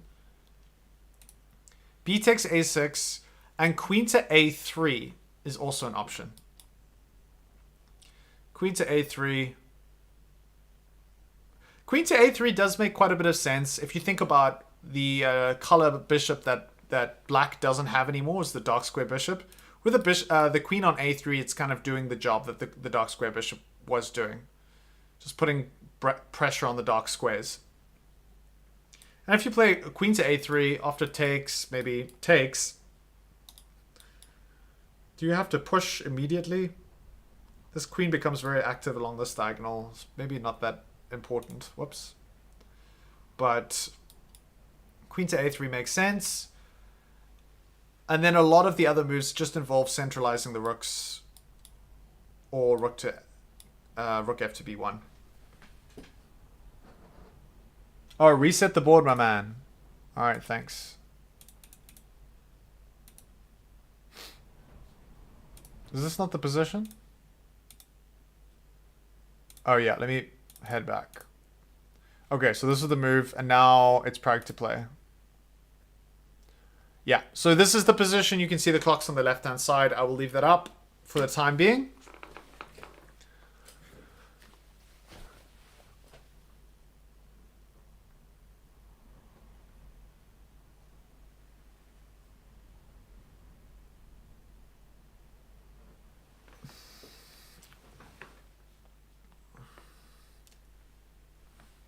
I think it might be time for a tea break. My tea is ice cold, and that doesn't make me happy. I think I might go for tea and cookies soon. Oh, tea and cookies. Guys, if I'm feeling like super energetic, which is not likely, I might actually do a little bit of a live stream after today's game and play some blitz games. So if you're around and about towards the end of this this match, you can add me on chess.com, Bronze Serpent. I will put in my chess username. I wonder if I can just put in the handle and you can just add me as a friend. And then I'll be playing unrated games against maybe all y'all fine people. Possibly. I'm not making any guarantees. Depends on my how I'm feeling. All right. There's my chess.com thing profile. Feel good, man, Aaron says. I hope so. My tea's gone cold and I'm wondering why. Oh yeah. Is that Dido? Oh man, it's so funny. I think I recognized the melody before I recognized the lyrics to that song. Oh, that's hysterical. Okay, so all of this time advantage that Pragg had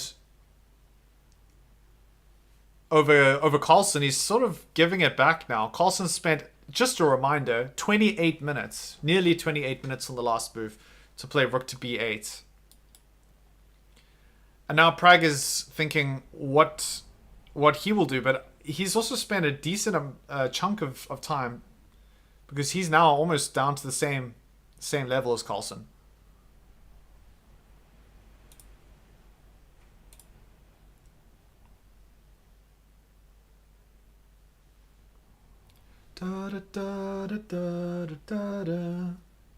Alright, I definitely think that we need another poll, but I just don't know what to ask you. What to ask you. Okay. Oh, I've got a good one. I've got a fun one. Alright, here we go. Which piece is your favorite? Okay. Rook. Bishop. Knight. Or queen. Alright, guys, we have another move. We have takes. Okay, Pragg goes for bishop takes on d6. So we have an exchange of bishops, and Carlsen immediately replies with c takes d. Okay, my dad reminded me when he was watching the live stream that I need to try and remember to keep the current live board on the screen at all times if I'm not doing analysis. So I will try and remember that. I apologize if I get that wrong, but I'll be a little bit more intentional about keeping this board on the screen when I'm chatting to you guys. Okay, question. Which piece is your favorites? Rook, bishop, knight, queen. Now, this is important. Is that not which piece is the best? Which piece do you like the most? Which piece do you have beautiful memories of? Like a knight with like a smothered mate, or a bishop with a discovery attack, or with a queen with some insane tactic where you were able to win. Or a rook with, I don't know, back rank bait, for example. Let me know which is your favorite, not which one is best. Okay, hit it. I want to know. I want to know what the people think about their chess pieces.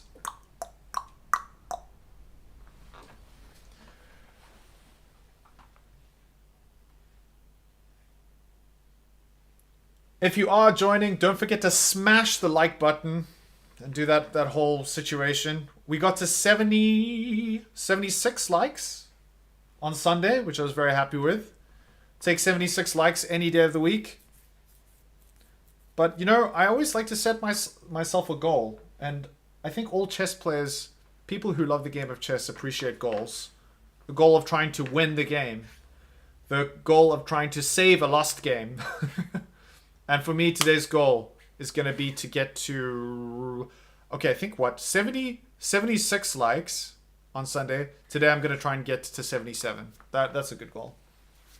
That's a fantastic goal.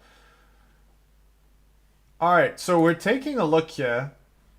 Which piece is your favorite? Man, can I just say the rook is not getting any love at all out of the 14 people who voted. Rook is like, rook is not interesting. No one gonna give the rook some love. Come on, guys. Alright. Okay, let's get some more useful footage. Oh, this is the footage. Okay, this is the game as it stands. Pragg and Magnus, deep in thoughts, considering their lot in life.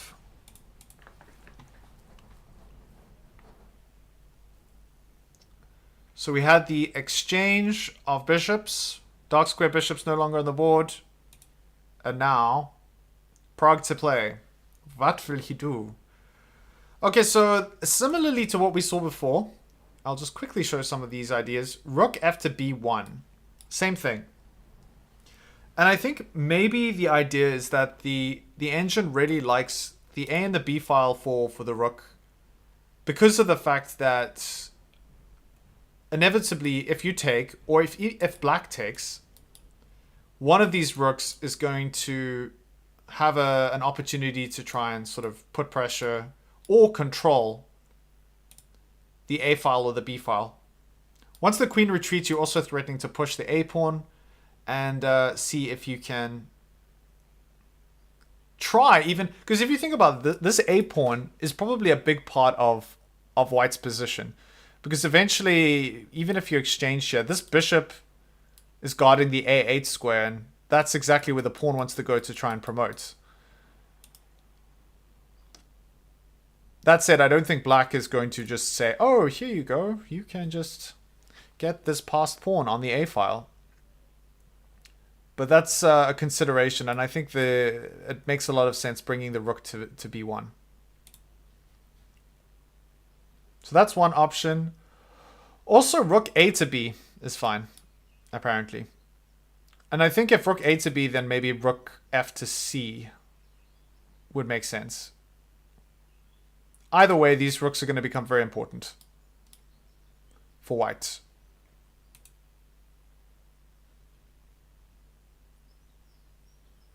A takes B. And you can take with the knight. And in some lines we saw that even queen to b4, not taking immediately, just waiting a moment and then recapturing with the knight. This is something I find quite often when I'm playing lower ranked players, where it's such a strong impulse for us to regain material after we've lost it that they don't spend any time thinking about the fact that maybe they could do something else instead of recapturing. Maybe there's some tactic that will work in between that you can get away with, but after taking, maybe it won't work. So it is something to look out for when you're playing, is to make sure that yeah, you don't just instinctively take just because your opponent took one of your pieces. Always good to see what options you have available to you. Okay, so we have this move on the board, rook to b1. Rook to b1, perfectly fine. Getting this rook out onto the b file. And now, after takes, a takes b, which is the next best move for black. A takes b, queen to b4, so not recapturing immediately. Or queen takes b5 is also fine. Queen takes b5. Knight takes b5 is fine.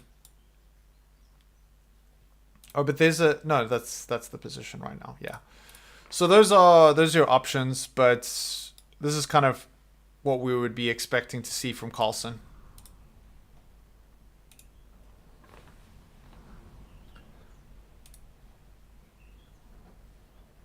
All right, so back to our poll. The rook finally gets a little bit of love.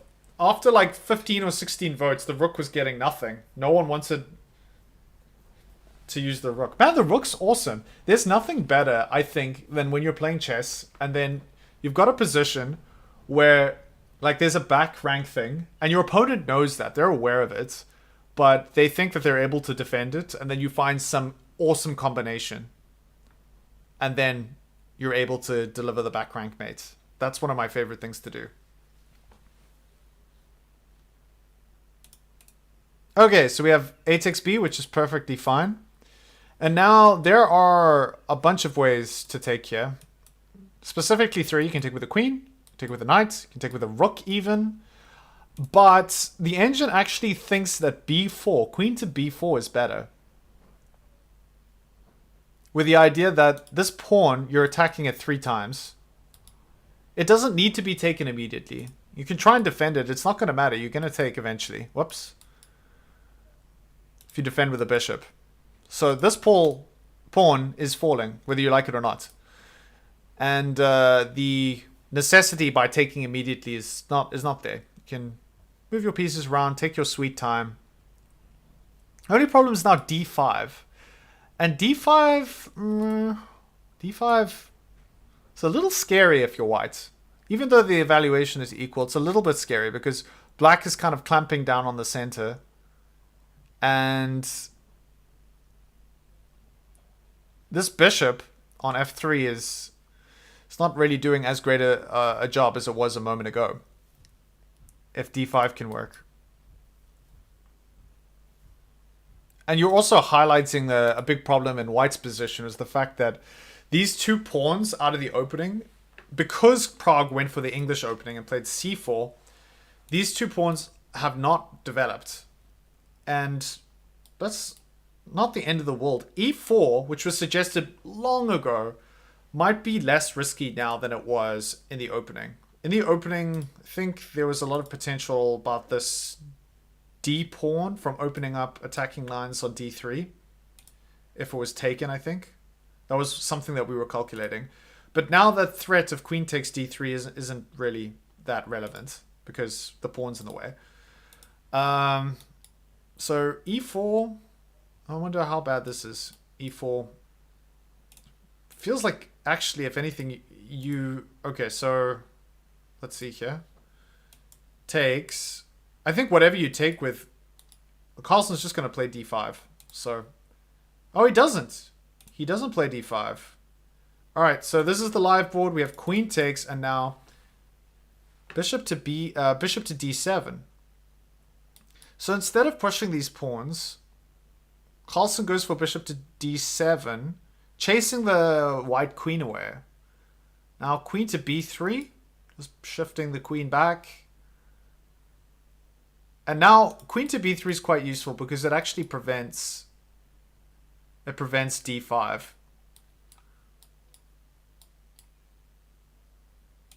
But maybe you can prepare d5 even.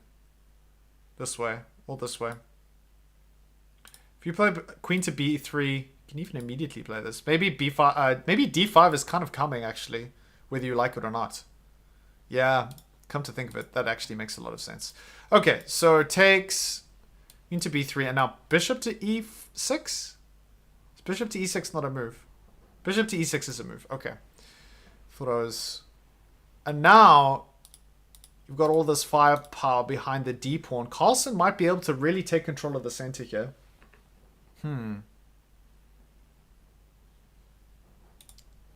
Something to think about. Pragg needs to decide where is he going to put his queen. And what is his plan about the center? How is he going to challenge the center? He can't just give up complete control of the center. And even though the engine move is queen to b3, and the engine seems to think there's nothing wrong here with the setup for white, it's a little bit intimidating playing that way, especially when you're intentionally just walking into it.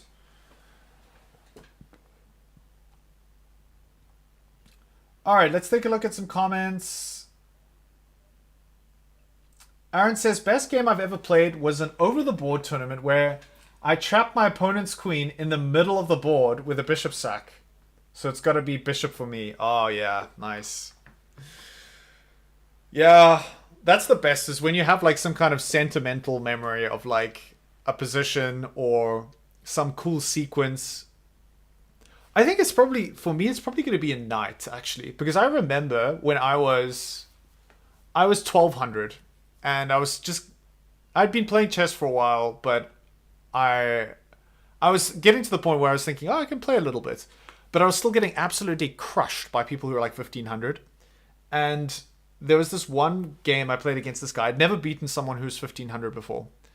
And I found this really cool tactic where there was a discovery attack on his queen that was revealed by my queen, where I threw in a check. And that won me the game. I think he played a few more moves and he resigned. But that tactic, I'll like never forget that, because it was the first time I beat someone who was 1500. And I just never thought that was ever possible, because I just kept losing to these guys. And after that, I gained quite a lot of confidence. And I started to realize that people who are slightly higher than you are not that much better than you than sometimes you think. Sometimes it's very easy to be like, oh man, like they're 100 points or 200 points better than me. Probably going to lose this. But people make mistakes so frequently in chess, even the best players, that there's almost always an opportunity, provided you don't do something too insane. All right, what if queen to a7? Okay, we have a move on the board while I've been going... Wow, we have a exchange of queens. Interesting. This is a little bit... Okay, so let's take a look at this. Queen to b6. And now if you take, there's all this pressure over here. And you can't play d5 now because it's only being defended once. You can take. And you're attacking the b7 square. So now rook f to c... Rook f to c8. Ah, okay. Attacking the knight, so of course you can't take the pawn yet, even though it's being defended only once. And now knight to d5. Okay. Knight takes, bishop takes. And now bishop to c6. Ah, okay. This position is completely solid. Yeah. e4.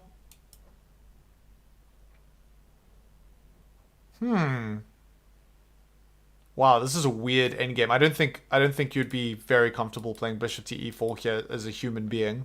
Because after takes, you've got these two isolated pawns, but the engine says it's fine. What's the second best move here?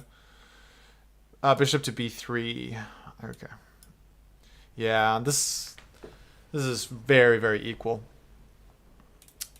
So it's possible Pragg might be thinking this English opening experiment might not be all that great, and he might be thinking, okay, I'm going to head into an endgame. But Carlsen says not so fast. He doesn't exchange on b6. Instead, he plays bishop to c6. All right, now the two bishops are challenging each other for this this h1 a8 diagonal, and Can take here, and then just exchange of queens, probably, I would imagine. Takes, B takes C, then queen takes D8.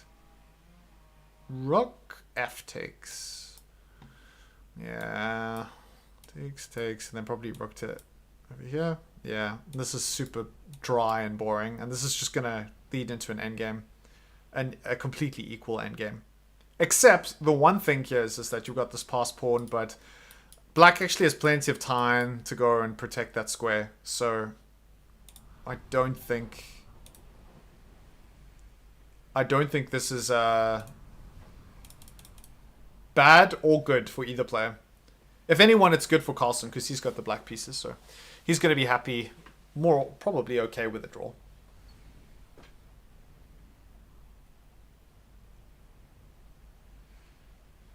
What if queen to a7? Okay, what about Kanish Pandey says queen to b3. Okay, so this was earlier, or now queen to b3. Queen to b3, bishop to e6. Okay, queen to b3, bishop to e6. Hold on. Bishop to e6 is not possible in this position. So I'm assuming that line that you were talking about was earlier. Aren't you threatening the b7 pawn after that line? Oh, okay, so I think that we were looking at briefly. The only difference in that line, I think here, is that if we back up. Earlier. Okay, it was earlier. Okay, yeah. So this is the position as it stands right now. We have queen to b6. Okay, guys, it's 3 o'clock. I'm going to take... I'm not even going to take a break, actually. I'm going to carry on streaming. We're going to get the normal board up so I don't miss anything. And I'm going to make myself a cup of tea. And then I'm going to have some delicious cookies. And then I'm going to carry on watching the game. So I will be around and about, maybe gone for a minute or two as I get myself some more tea. I'll see you guys shortly. Claude? Hey, Reiku. Hey, Munchkin.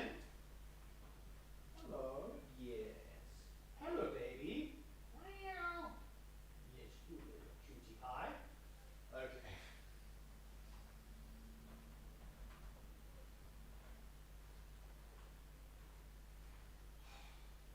Alright, we have another move. I can hear. My headphones are wireless, folks. We have another move. Okay, what was it? Takes.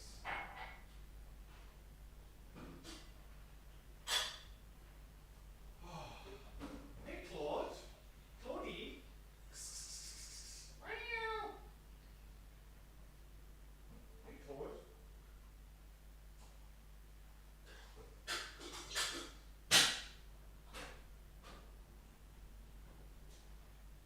Claudical. Hey. Hello, Munchkin. Are you okay? Here we go. Here we go. Oh, you're a lot drier than you were a moment ago.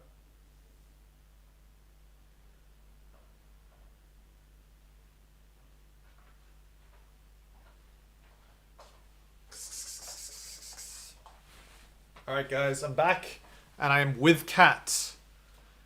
Alright, Claude, say hello to the fine people at home. Meow. Grand Meowster Claude. Hey. Alright, just waiting for the kettle to boil. Just waiting for the kettle to boil. Oh wow, so we had quite a few moves. Okay. Exchange of bishops, exchange of queens, and now heading into a queenless middle to end game with the 2 rooks on the board. Very possible that we see an exchange here. For example, okay, let's head back here. So what was the deal here? Was it this? Yeah, takes. Is that the position? Yes. So now, white to move. You can just exchange everything off if you really want to. And then this is the position that we looked at earlier. And white has the A pawn, which is not that big of a deal. Black has a slight pawn majority in the center and is going to want to try and maybe see if he can get these pawns working together. But more or less completely equal.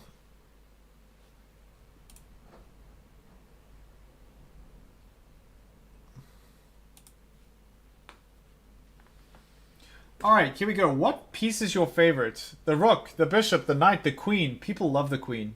Man, the queen is the most powerful piece on the board. Of course you gotta love the queen. But I wasn't necessarily doing the poll in terms of like which piece is the best. Obviously the queen is the best. But like which piece do you have? Maybe I should have phrased the question better. Okay, next time I'll phrase the question a bit better. Which piece gives you the best memories? Yeah, that's a better poll. Alright, we're up to 39 likes. Don't forget to smash the like button. Hey, Reiku. Hello, Pumpkin. Reiku is the cat that you don't see all that often because Reiku doesn't like being picked up. I can't like grab Reiku. Claude I can grab and show to the camera and everyone loves Claude. Hey, meow. Come, baby. But I think they're a little bit irritated now because they can't go outside. So they're not loving life right now. Okay, so apart from rook takes b8, a4 is also possible. But then you're just going to have an exchange. Or maybe a4 is actually feels a little bit better. Okay, so you have takes, and then a4 here. Because now if you have this exchange, whoops, if you have this exchange, takes. Oh, actually a4 seems a little bit better. The engine doesn't seem to think so, but actually it's better this way because now you don't really want to initiate an exchange if you're black because you're going to leave the B file in control for white is going to be in control of the B file because you can never play rook to b8. Well, maybe you have to play knight to d7 first and then rook to b8 is possible. So this might be a better way to go. a4. Yeah, a4 seems fine. It's being held by the knight on c3. Totally playable. Reiku, like this. The Thunder God. No. Well, maybe it is. They were actually named. It's like this. Rake U. It's supposed to be Rake hyphen U, I think. But the idea is that the cat rakes people. And other cats. Yeah. My cat bites the hell out of me every time I pat her. Yeah. Some cats are like that. They can be very, very aggressive. Our two cats are pretty aggressive with each other. Like they really love to play fights a lot. That's why I show those videos of the two of them going nuts. Here, I will show one such video right now while I go and make my tea. Oh wait, hold on. Let me just take a look at the last move. Because, okay, Pragg doesn't play a4, doesn't initiate a trade. He actually plays king to g2. What's the idea behind king to g2? Okay, hold on. King to g2. I think king to g2 is probably with the intention of bringing the king into the game. Not yet, but maybe after possibly preparing some kind of f4 push, maybe? Having the king ready to go into f3 to try and fight for the center and maybe create a little bit of support in trying to put pressure on black central pawns. That might be it. And playing king to g2 is almost like a waiting move. It's similar to a4 in that it's allowing black to capture if he wants to. I think Pragg knows that Carlsen is never going to capture here. Or it's unlikely that Carlsen's going to capture on b1. And maybe here, knight to d5 is also possible for Carlsen. Just allowing these doubled pawns. Okay, it's an inaccuracy. Never mind. f8. Oh, sorry, not knight to d5, just d5. What am I talking about? Just d5. Yeah, just d5. And then rook takes b8 or a4. Okay. Alright, now the rook comes back. The rook comes back. Okay, Carlsen playing very cautiously. He knows this a pawn is going to be a problem, potentially. Not a big problem. But he realizes he needs to be careful of the a-pawn getting too much ground. And you can still play a4 here. It's fine. But the only thing here, I think maybe, after Carlsen plays back... Hold on, let's back up. If you play a4, now comes d5. And I think d5 is a real concern now, because now what you're threatening to do is play d4. And now the knight is not particularly well placed. The pawn on a4 is hanging. And the rook can just pick up the a4 pawn. And obviously that's fantastic for black. So you have to defend the a-pawn. How do you do that? Rook f to c1. Gosh, you can play rook f to c1 here. But now what about d6? D4. D4. Knight to a2. And now takes. But now... Hold on. What's the idea here? No, man. Rook takes. Rook takes a4 is a move. And then knight to b4. Attacking the square twice. To regain the pawn. Oh, that's a clever way of recapturing. But we don't have that. Pragg plays rook to b6. Okay, so now he's saying, okay, I'm not going to allow d5 because you have to deal with the fact that the c-pawn is hanging. What are you going to do? And it's like, okay, you're going to push c5? That's tricky. If you push c5... You're going to push c5 and then d5? You've got like this complete dominion over the center.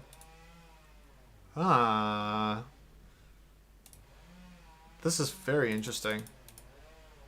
But it looks like things might be turning around a little bit in Carlsen's favor after that last move. So we... Wait, hold on. Okay, do we have a4? A4 wasn't played. Okay, so we have... And then now it was rook to b6. d5. The engine really still likes d5 here. What? Just giving up this pawn. But now you can push. Okay, so let's get this right. d4, and now wherever the knight moves, knight to b5, you can take on a2. Okay, that makes sense. And I think this is probably what Carlsen would prefer, because the a-pawn, this just eliminates all risks. The a-pawn's gone, threatening the e2 pawn. It's not a big deal for white, but the whole thing in this position was that a2 pawn, so pass pawn pretty far away from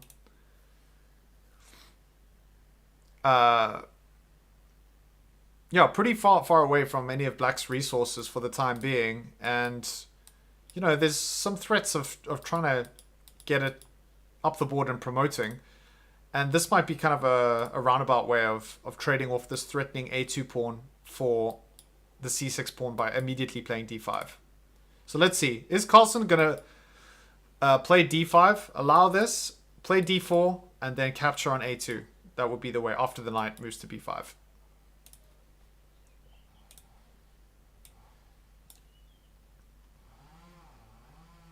Yeah, d5 is starting to go minus 0.1. Yeah, it's still super drawish. But if you're Carlsen, you're very, very happy to give up the c6 pawn for the a2 pawn. I mean, he could be calculating something else, but I imagine that's what he's calculating. He's probably just calculating d5. Okay, guys, I'm going to go make myself some tea. I will be back.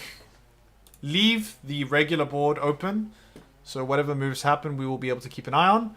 And let's get rid of the chess.com feed since they're not showing anything. We will return to that in a moment, but first some tea.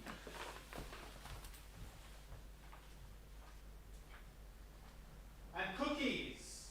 Yes! Tea and cookies. My favorite two things in the world.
Alright, I'll show you guys what's going on, but first let's see if I missed anything. Don't think I missed anything. We have... Oh, wow. Okay, so Carlson played rook to c8. So maybe he thinks that d5 is a little premature to play immediately. Okay, so instead he plays rook to c8. Playing d5 and then d4, trying to uproot the knights with the intention of picking up the a2 pawn. That is still an idea that exists in this reality. d5, d4, and see if you can make something happen. Okay, meanwhile, Karuana game. Let's see what's going on there. What? Guys, Abasov is absolutely destroying Karuana on the other board. Good grief. That is crazy. The evaluation bar is like nuts. Way in White's favor. White has these two ominous rooks on the G file. And the knight looks like it's coming in. There might even be some ideas of sacrificing the knight.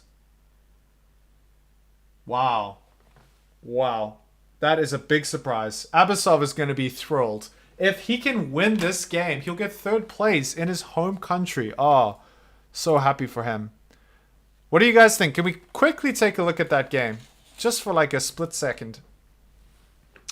Let's do this. Let's see if we can go here. Copy that across and go here. Sorry, I'm jumping around a little bit now. Let's circle back to that in a moment. But we want to take a look at the Karuana game. This is the Karuana game. Okay. Real quick, we'll take a look at the Karuana game. Abasov with the white pieces here. With a huge time advantage as well. And now it is Fabi to play. Look where his king is. So what I was thinking is, maneuvering your queen around. Potentially putting even more pressure on Black's king. But yeah, here it's very clear. Even though there isn't a material difference between the two players, White has a very real attack and is particularly threatening with these two rooks on g1 and on g3. And with a knight so close, it's kind of scary. It's kind of scary here to see this. You want to try and bring the queen in as the final piece of the puzzle to try and put together an attack on Black's king, but you have to be a little bit precise because there is a threat of this pawn. In fact, this pawn can be taken immediately if you take with the queen on d4, I suppose. Wow. Okay, so it really loves this sacrificing idea. Okay, I'm glad. I saw that without the engine, which I'm happy about. But this is the way to go. And now if you take, what's the plan? Check. King to g6 and mate. Beautiful. So yeah, you can't take. So we have check. King moves back, but now the fork. Okay, so this is how catastrophic this looks. How do you defend against this? Gosh, do you just move back immediately? But now you can play f5. And f5 looks like you're threatening to sacrifice. Okay, maybe not yet, but at some point you're threatening to sacrifice. And then pick up the h6 pawn. So, yeah, this position looks really, really bad for Fabi. Really, really bad. Okay, we have queen to b4. And now, surely... Okay, queen to b4. And now... Wait, hold on. Am I missing something? Okay, well, this is the last move. Oh, sorry. Here we have. All right. Queen to e7. And now this knight to g5 move, maybe it doesn't work anymore. Takes, check. Maybe are you just losing the queen here? What's the deal here if I throw this in? King to, oh, you can just move back and now you can't throw in the fork. Okay. That's right. It's the same tactic, by the way, with this takes, check. This is still a disaster because you have to sacrifice the queen now. So you're not going to do that. You still have to step back with the king, but the king is a little safer than it seems. And now if you step back now, queen to e4 is not an issue? Probably not. Rook to h3. So just continuing to put pressure on black's king. Wow. Very, very difficult for Fabi to defend this with the black pieces. Alright, let's head back to the game that we were looking at. Pragg versus Carlsen. And we're still waiting on Pragg to move, so we haven't missed out anything. But Pragg has been spending also quite a bit of time. 23 minutes left, and they're on move 22, so he has to be a little bit careful and conscious of this fact now. Carlsen with 40 minutes left. And Pragg deciding maybe a4 or f4. How is he going to proceed? Alright, let's get some live footage of the game up and running. And I can enjoy some tea while I read your comments.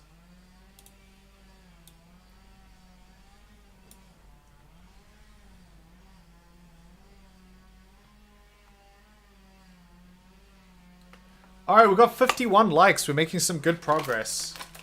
I've got some cookies here, guys. I'm very excited about these cookies. They are sugar-free chocolate chip cookies. Now, I know that sounds like a contradiction.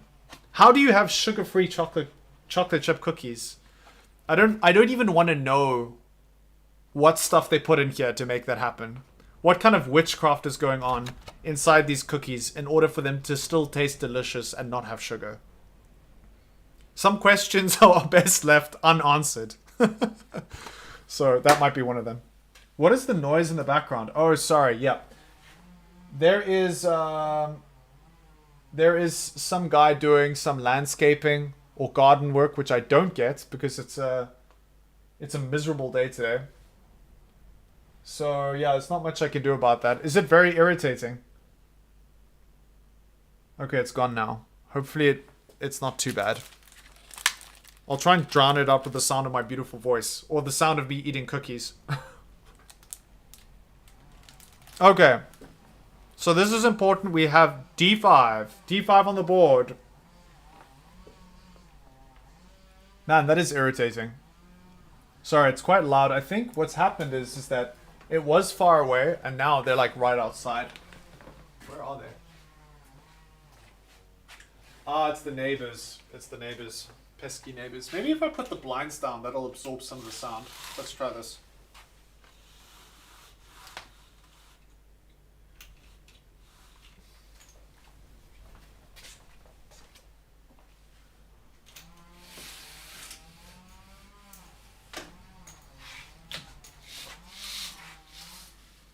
It's a little ambitious.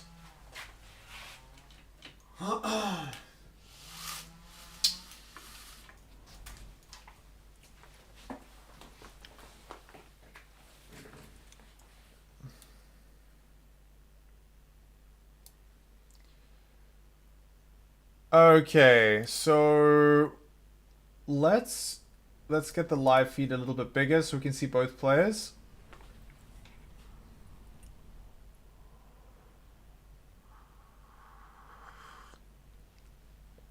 Okay, so we have a move. We have rook to c2.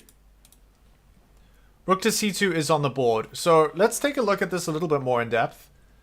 And I can change over here. I'm getting a bit of a pro at swapping between these two things. Oh, never mind. I changed my mind. I suck. Hold on. Let's get this. There we go. Okay. Alright, so rook to c2. So the idea here was... Alright, we had this. And then... Let's get rid of the Fabi game. Got the Pragg game going. Alright, so we had... Rook to c8, rook to c1, and then d5. Rook to c1 and then d5. And then we have rook to c2. So the threat here is that Carlsen's going to play d4. And if he plays d4, then the a2 pawn would have been hanging if there wasn't a little bit of extra protection here. Because once you move this knight to wherever, to b1, don't think you want to move it to e4 after takes. Got got these unnecessary doubled pawns. So Engine's perfectly happy with moving back to b1, being able to reroute the knight maybe to d4 later. But this rook to c2 move just guards the a2 pawn and allows the a2 pawn to stay on the board and give it a little bit of movement. In fact, actually, knight to b1 is quite clever because it does allow the opportunity to play a3. One of those weird situations where you don't want to move it 2 squares. a3 is good because it's guarded by the knights. And then you can play rook to a2. And now you have the passed pawn with a rook behind it, which is usually good news.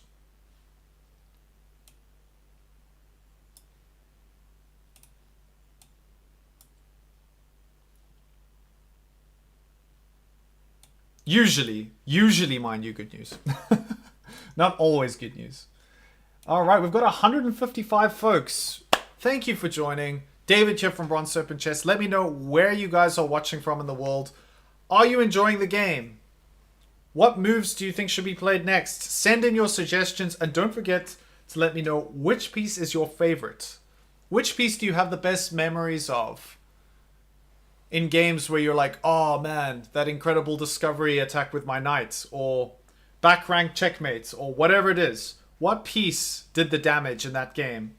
Vote. Rook, bishop, knight, queen. Mine would definitely be a knight. Knights are just, man, they're cool. They're the most suspicious moving piece on the board. Everything else kind of in a line, in a diagonal. Knights are just weird. Weird and wonderful. Alright, I am going to eat a cookie, but I don't want the sound of me munching on a cookie to destroy your experience of the game. So we're going to throw up the board. Going to mute my microphone. I was actually thinking of maybe putting on some reverb or echo. You know, like they do those ASMR things where they have those beautiful women like eating a carrot. I was thinking I could do that maybe. But I think that might immediately eliminate 99% of my viewership. So I'm not going to do that. I'm going to mute my microphone. And, first, let me just mention, we've had a move. Is that h6? No, wait, what? No, we haven't got a move. Okay. So still waiting on Carlson to decide what to do with the black pieces. I'm going to enjoy my cookie.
Alright. The cookie was delicious. And the move by Carlson was also delicious. It seemed at some point or another that the knight was going to move back to to d7. Initially it was because maybe it would allow Carlson to initiate a rook trade where his rook remained on b8. But now it's doing a different job. It's potentially allowing this to happen, but obviously just attacking the rook. The rook can move up to b7. And rook to b7 also makes sense. I suppose the knight could even jump in here. So let's take a look at some lines. The engine, though, wow, after a little bit of consideration, okay, here we have a moment. A moment where Possibly Pragg, if he plays accurately, might be able to get something. I don't know what it is. I'm just seeing this from the engine's perspective, but after thinking about it, the engine doesn't love knight to d7. I was thinking after rook to b7, and now the knight... Oh wait, hold on. This position is not current. Hold on. Let me fix this. This position is not current. Okay, so we had the knight come to c3. So I missed a few moves. Hold on. Let's back up a little bit. Oh, I jumped ahead because I was expecting d4. So d4 didn't happen. Instead, Carlsen played knight to d7. And this isn't an inaccuracy. This is perfectly fine. Okay, rook to b7. And the position as it stands now is fine. Knight to d7 would have been an inaccuracy if the knight was on b1, because maybe the option of the knight coming to c5 wasn't available. Yeah. So if you play rook to b7, knight to c5 is fine. Rook to b6, you can even just go back, and maybe Carlsen will go into some kind of threefold repetition here. Possibly. I don't think Pragg's going to allow that. He wants to carry on playing. If anyone's going to do that, it might be Carlsen, but even then, Carlsen might not be interested in a draw quite yet. Okay, so this is the position as it stands. Back to the game. Pragg to move. His rook's under fire. And the best place to put his rook either on b7 or he can play rook to b1. Getting the rook all the way back. And I think here, if you think about where this rook wants to be, it wants to be behind one of the rooks. Needs to be behind the a-pawn. So that you can make this a-pawn start doing its thing. Working its a-pawn magic. The one possibility that we looked at before was rerouting the knight. Rerouting the knight to b1, pushing a3, and then playing rook c to a2 with the intent of continuing the a-pawn's journey. The alternative would be to bring the rook back to b1 and then just play rook b to a1 and do the same thing.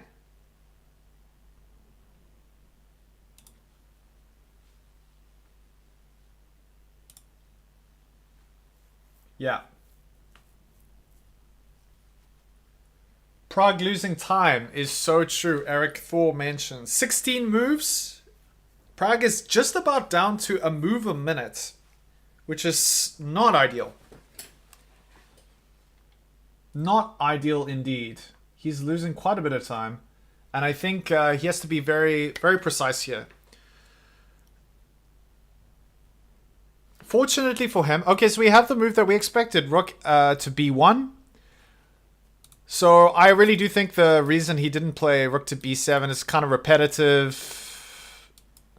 And also it's possible that now after rook to b6, he might want to play rook to b1. But look at the position of the knight. Can you even play rook to b1 here? Let's see. After this, rook to b1. Yeah, it's okay. It's not bad. But I think, you know, why give black a tempo to allow the knight to c5 instead of just immediately playing back here once your rook is under fire. So if you're going to go to b1 and you're not going to engage in some kind of threefold thing where the knight comes back from c5 to d7 and the rook goes back and forth, if you're not interested in the draw, just bring the rook back to b1 where it's probably going to end up anywhere. So that's what we have. It's the position. And now Carlsen is the one who has to decide what to do next. Now, earlier we were looking at this d4 move, and d4 in some of the lines we were looking at was quite effective because the a2 pawn, if the rook wasn't on c2, would be hanging. But now that's not the case. So instead we have actually knight to c5. We have this on the board, knight to c5. Now rook b to c1. Ah, okay. So the engine thinks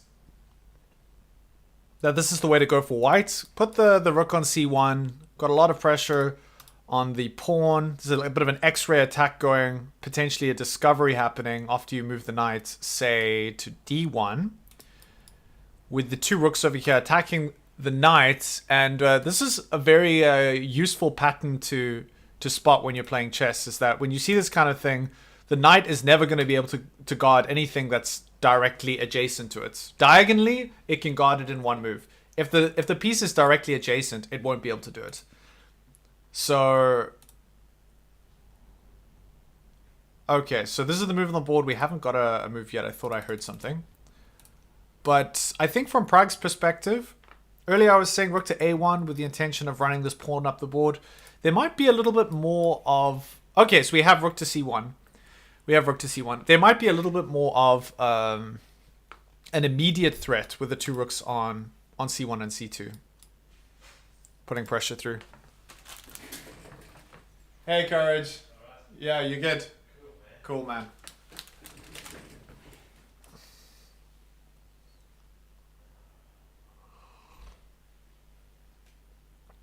For knight moves, do you think in an L or a V? Oh, there's a question. There's a question. Oh, you're talking about like two knight moves like this. Huh, that's weird. I don't think I've ever thought in a V. An L for two knight moves. I think two L's. Or like a big U. Like this. That's what I think. No, why is it not doing it the way I wanted to do? Ah. I think this way. Let's do it this way. There we go. Alright, so we get that kind of U shape or an N shape. That's how I think. For two knight moves. I think an L if it's just one.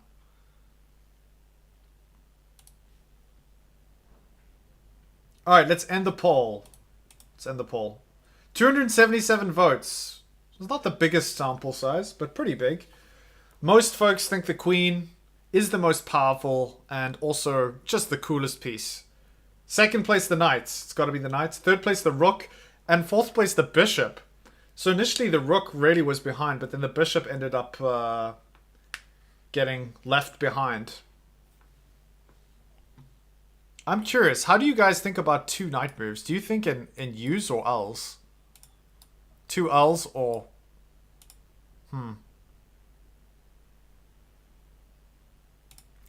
So, here we have rook to c1. And now, after rook to c1, rook to a5. Ah, okay, this is, this makes sense. And now knight to b5. Whoa! Knight to b5. Knight to b5 is possible. Okay, alright guys. We have a move. We have a move. We have rook to a5 on the board. And now, we got to get our cool glasses. Because you can play the cool move. You can play knight to b5. Whenever we can play a cool looking move that looks like it sacrifices something, we get the thug life glasses out. Let's take a look at the move. Knight to b5. What? C takes b. But now... Rook takes. Rook takes. Rook takes. And I guess the rook can take on a2, and then you can have your pick of pawns with the white rook. As cool as this looks, unfortunately, it is not winning. So, it just looks cool, though. And you know what? Sometimes that's enough in chess. It's just to look cool. Even if it leads to a drawn position. Alright, let's see if Pragg plays knight to b5. If he puts on his thug life glasses and plays knight to b5. We'll see. Okay. We'll keep the glasses on for a while. And let's get rid of the footage here. Oh wait, hold on.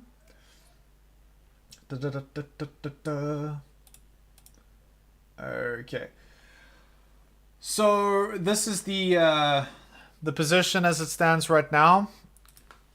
Pragg does need to be a little bit careful on the clock. Okay, there's only 14 moves. 14 moves to play with is 16 minutes. But he can also spend a little bit of time thinking on Carlsen's time, on Carlsen's clock. But here, the engine likes knight to b1 or knight to d1 is also fine. So these are also perfectly fine moves. But they don't warrant the cool thug life glasses, the cool meme glasses. Oh wait, the other line that I didn't mention is just what happens if you take with a rook. Well, you can still just recapture this way. So those are the two ways that you can take. So it's hanging twice, but you're going to immediately regain the knight on c5.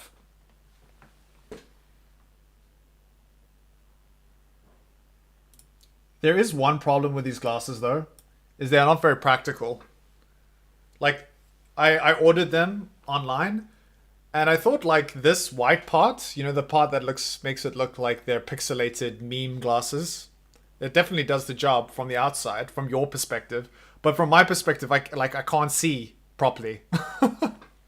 So, you know, sometimes fashion comes at a cost. My students that I teach, I'm an English teacher, and when I'm teaching English, I put these on, and a lot of the like 14-year-old, 15-year-olds, they just like cringe. They're like, oh my gosh, this guy is such a loser. But I do it anyway because, you know, it's sort of vaguely entertaining, even if it's just for me. All right, we have a knight, a move. We have knight to B1, and then this knight gets out of the firing line. Okay, so no super cool moves today, but we'll save the glasses for another day then. Okay, where do you get those? LMAO. Aaron Falcon asks. I got them in South Africa. There's like an online store like Amazon. It's like the Amazon equivalent called Take a Lot. You can order stuff and they deliver it to you. It's like AliExpress or Amazon equivalent. We don't have that in South Africa. But Amazon is supposed to be coming here. They're supposed to be taking over the world, apparently. But not yet. For now, we have like a local thing happening. So if you are just joining, I'm going to back up, get the position as it is right now. This is what we're looking at. The green is the analysis board, and the orange and light yellow color is the live board as it is right now, with the times reflected on the left-hand side. And we've got some footage of the players in the top right-hand side. It looks a bit funny right now because I'm using a stream from Chess24. Big thanks to Chess24 for allowing me to use this footage. I say allowing, but I'm using it with fair use. I'm waiting for someone from Chess24 to message me and be like, hey, why are you using our footage? But it's only a small part of the screen. And if they do, I will very gladly remove the footage. But I think it helps for us to see the players. So yeah, you can see them in the top right-hand corner. That is the two players live over the board, and then the position on the left-hand side. And then this is the analysis board. So right now the engine thinks this is pretty equal. This pawn is hanging for the time being, so you can take it. But of course the rook on a5 is going to pick up the a2 pawn. It's going to be a bit of a roundabout exchange. So let's see what happens if we do this. Takes, rook takes c6, rook takes c6, and then rook takes a2.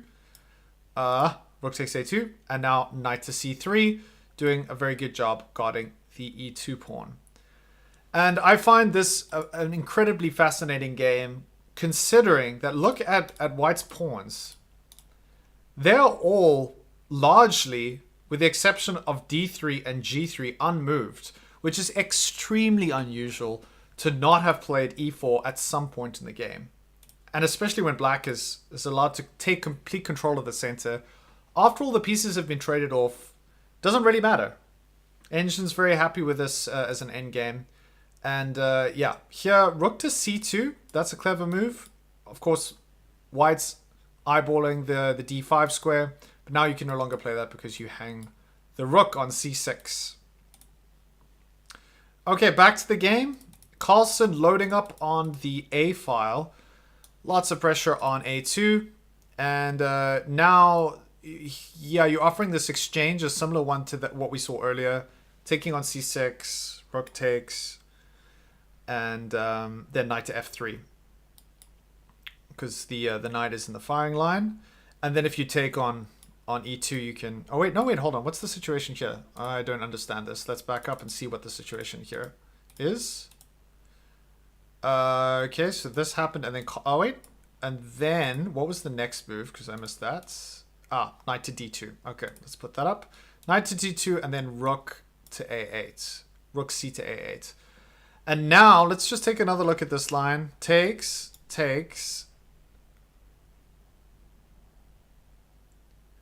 Rook to c2. Oh, okay, so it's better to block here. You don't really want to allow Black to infiltrate along the second rank. Okay, that makes sense. So I was thinking, what's going on here if you don't do that?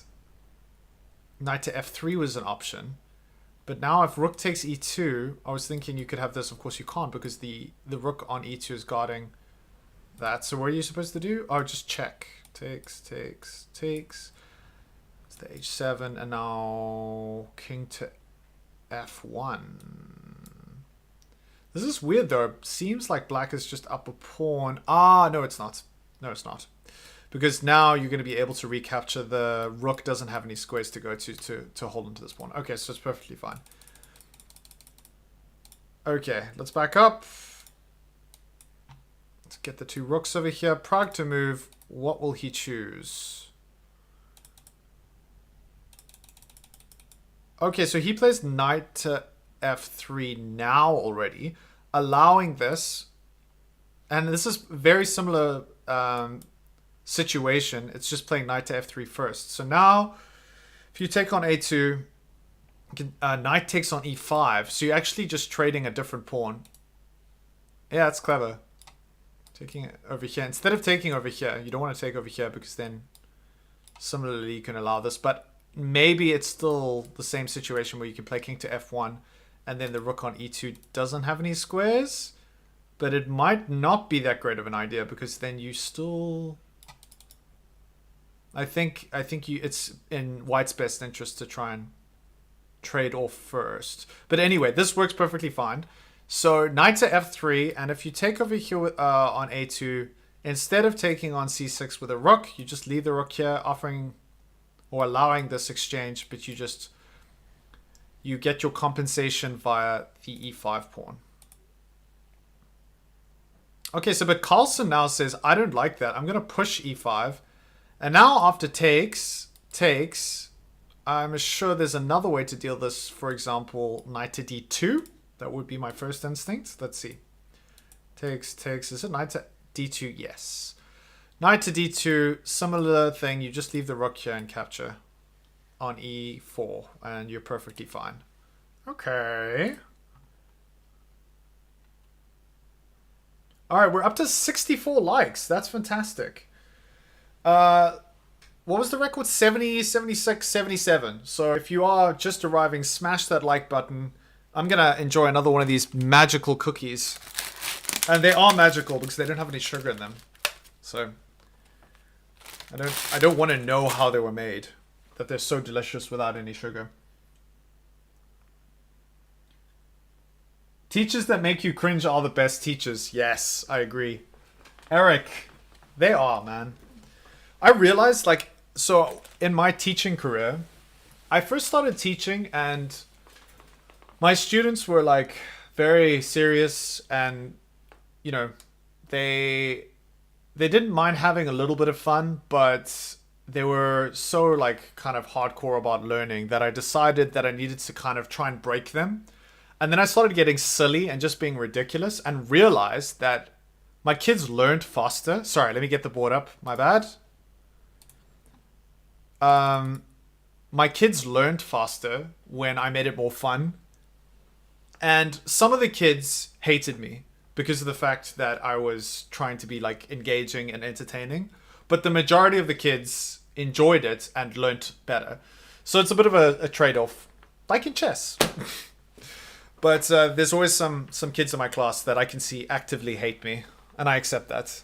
But I would rather be hated than boring. That's my philosophy. I'd rather be like ridiculous, doing stupid stuff and memorable than like for them to get to like the 40s and 50s and look back on their lessons and be like, oh, I had that crazy, insane English teacher. He was completely unhinged. I hated him. That's fine. But a lot of people would say that they had a good time in my class. So, you know, that's good too. Okay, so we have e4 on the board. And expecting this exchange, and then knight to d2. Knight to d2. There we go. And then if takes, you can take back. So this looks fine. I think we're waiting a little bit for some footage over here from the... Okay, so we have takes. Expect Carlsen to take. Takes, and then knight to d2. Okay, so that's on the board. Pragg moving quickly now. He has 10 minutes to get through. 10 moves. Wow. That is not all that much time. Carlsen has 30 minutes on the clock. Hopefully Pragg can get a lot of time thinking on Carlsen's clock. What? Carlsen pushes e3. very confidently and very quickly. Okay, what is going on here? E3. F takes E? Okay, so the thing with F takes E, your pawn structure is very ugly all of a sudden. It was perfectly fine, but now it's very ugly. F takes E, and now... Oh, rook takes! Oh, this is so clever. Oh, this is actually quite clever.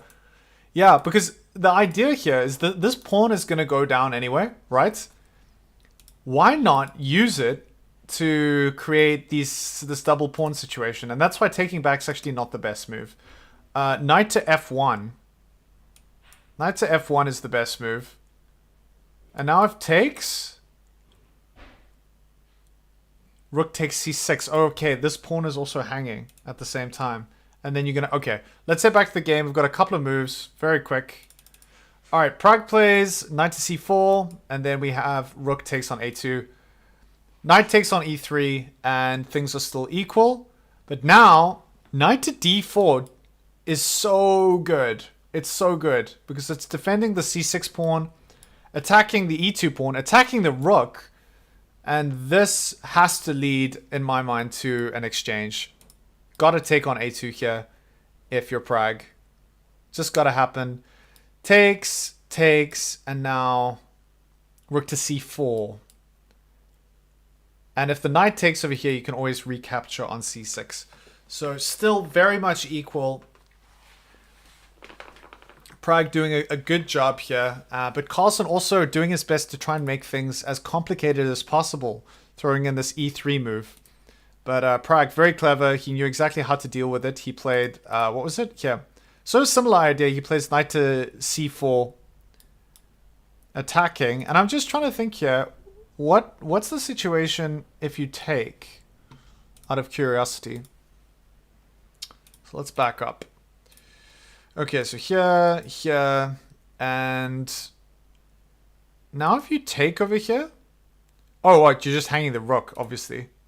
So you can't do it now. So this actually is the better way to go because it forces the situation a little bit better. I totally missed the fact that the rook was on A5. That was dumb. I would have blundered there. Well, I would have seen it, hopefully. Yeah. Okay, so knight to C4, and then what's the situation? Okay, we have the exchange, and then the knight comes in and the exchange of rooks. Okay, cool.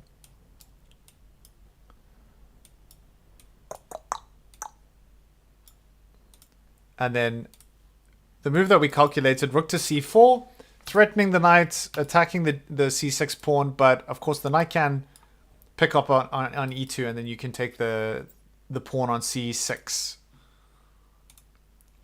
But instead, what? Okay, I missed a few moves. Let's back up. What did we miss? Oh, okay. He throws in this this in-between move of C5 so that the rook doesn't end up on C6. And then rook takes on E2. Okay, and we have a draw. Draw by agreement. That is the end of that game. And draw by agreement, why? Material is equal. And this is obviously a theoretical draw and with rook and knight endgame. Same amount of pawns, no real advantage to be had. And that is a wrap. Wow. Okay, so Carlsen and Pragg end up drawing today's game quite quickly, not spending too much time, not even getting to 40 moves. We have a pretty quick draw. And Carlsen tomorrow will come back with the white pieces and see if he can put pressure on Pragg and win the 2023 FIDE World Cup. Now, that is a wrap for today. However, I am going to be doing a little bit something different to finish off today's stream. I'm going to be playing some Blitz games just to wrap things up. Maybe half an hour of Blitz games on chess.com. If you want to stick around for that, you can find me Bronze Serpent Chess. Bronze Serpent Chess. And you can challenge me. I will play anyone. Make sure that they're unrated games between 3 minutes and 5 minutes. And then I'll stream for a little bit. And then we'll wrap up today's live stream. So that is the result though for today between Carlson and Pragg. Really interesting game. So what I'm going to do now is I'm going to leave a little bit of a note. Okay. Game is over. Game is over.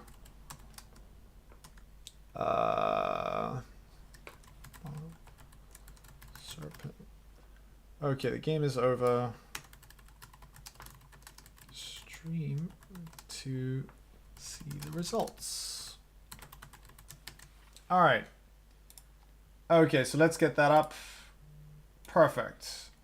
All right, so that is a wrap for today's game. And let's get rid of some of the stuff on the stream. I just need a moment just to get everything up and running. Maybe what I can do, which would be the easiest way, is to open a new tab. Probably. Let's do that. Let's do that. All right, we've got some folks who are already challenging me.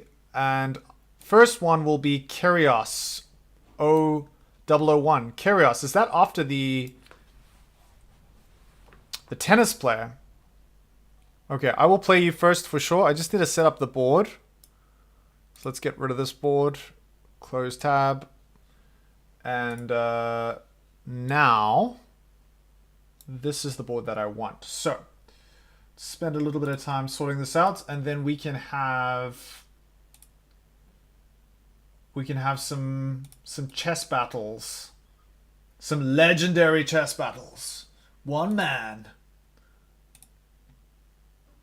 and another man play against each other to determine. Okay, there's my chessboard. Let's get rid of the other one. All right, is that me? The only problem is that is a little bit funny looking. I wonder if I can resize that. Is that better? Let's see.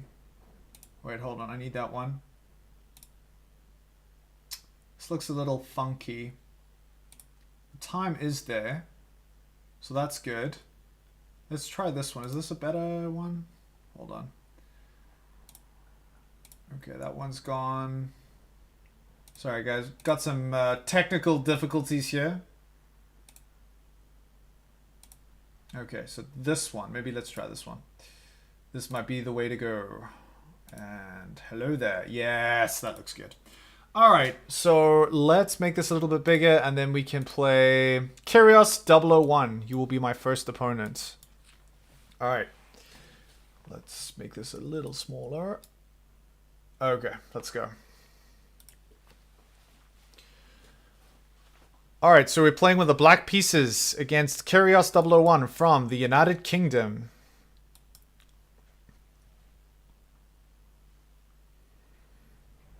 Okay, I need to remember this is in increments, which is good.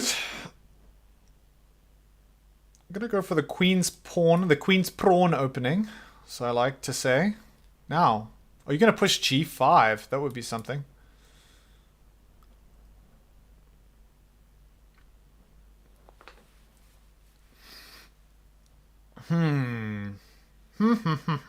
Ah, g5. There we go. We have it. Nice.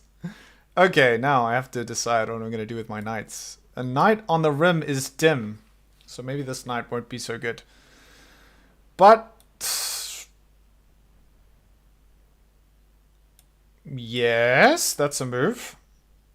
I think I'm just about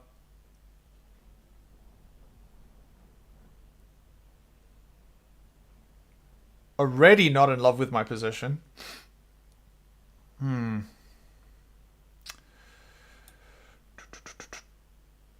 Okay, I'm going to play knight to b6. And play a little tricky.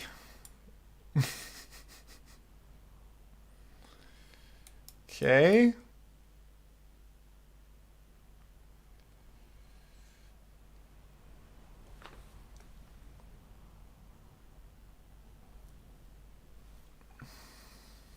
Very tricky, this.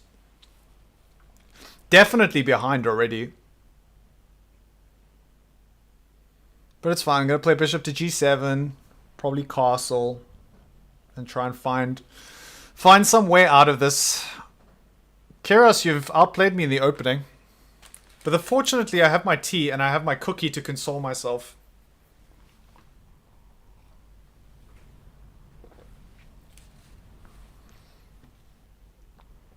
Okay, we have check. Now, I can't play bishop to g7. I guess I can block with a bishop. And that's probably okay. Blocking with a bishop. Maybe I should block with a queen.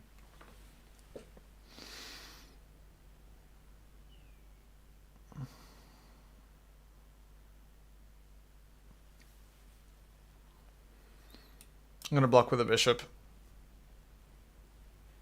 Ah, that's a good move. I suppose I can play this. Maybe I just castle here, as terrifying as that looks. Okay. Let's go for castles. One of those moves that looks worse than it actually is.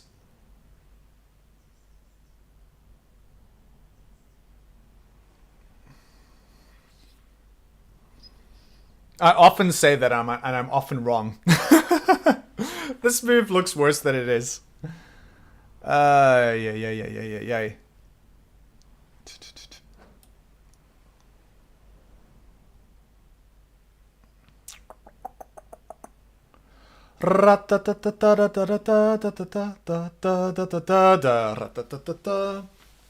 Rook to e8, a very sensible move. Very human move to play. Rook to e8.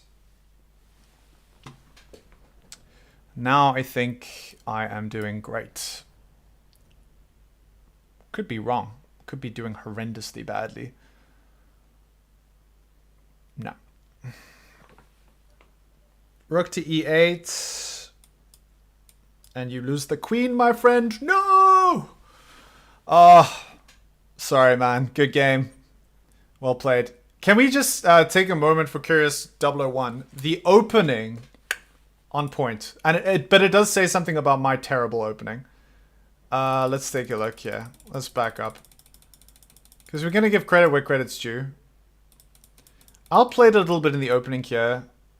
This g5 move I was genuinely afraid of. And I think there's something pretty dodgy about my move. Okay, so Rakadexa, you're next. I will play you next. I just want to quickly continue my analysis.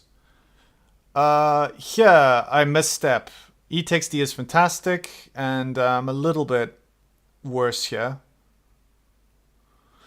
And then the problem here, yeah, the problem with this queen move, after castles, because of the fact that white is underdeveloped, threatening to play rook to e8, and then, you know, you're in a lot of trouble here. And this was not solving the problem of rook to e8. And then here, castling, it's like a little bit too late, because I'm going to reveal the discovery and I'm attacking the bishop, and that's how this went wrong. After this, almost sacrificing the queen might be the best play. Yeah, queen takes e8 is best. So, anyway, good game. Rakapadekta, you are next. Okay, remember, they must be unrated games, preferably.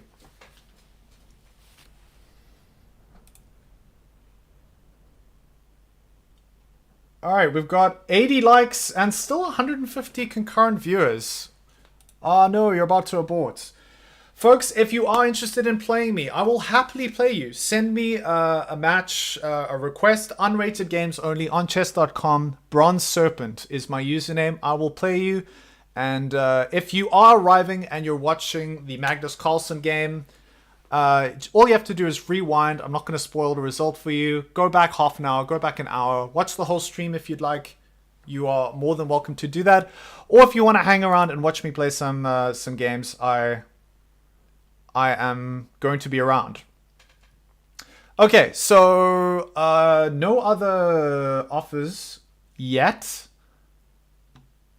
But what I will do is I will play another unrated game while we wait. Okay. Alright, we're playing someone who's ranked 600, 599 from Egypt? Egypt. Okay. Guess I'm going to take with the queen. Move the queen back to d8. Alright, I'll come back to you, Rakapadexa. I don't know how to say your name. Alright, the queen scares me. I don't like the queen being out.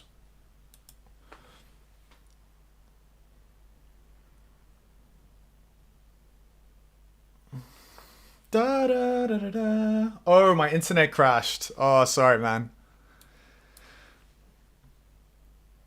Oh, I should have waited for white to castle queenside, and then I would have won the game immediately. That was irritating. Why didn't I wait? I guess I can play e5 now. This is one of the big problems if you are new to chess and you get your queen out too early. It can create a lot of issues. You can just gain a tempo and develop because the queen is just a target that you can use to develop all your pieces. Get the pawn out, get the bishops out, get everything working together while they try to organize their queen. I mean, even after he moves back to g3, I can even play h5 and h4, possibly. Okay, so that's a more sensible move. I'm tempted to come back here. I could play this, but then I can retreat. So let's just continue development, I think. Yes. I think this is okay. And then castle kingside is fine.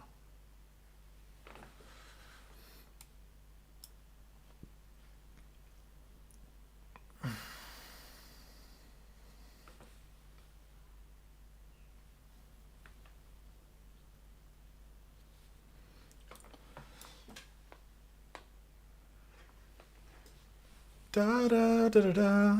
Okay, we have takes. All right, our first big blunder from our 600 ranked Egyptian player. I have no idea why you take there. I'm trying to decide how to take back. Probably just with the rook. I think he was taking, thinking that, not seeing the knight on c6, thinking that he can take, and I can't take back because he can take with the queen. That's my assumption. But even then, a pawn, like taking on a7, is not a great idea. Okay. Bishop back to e7.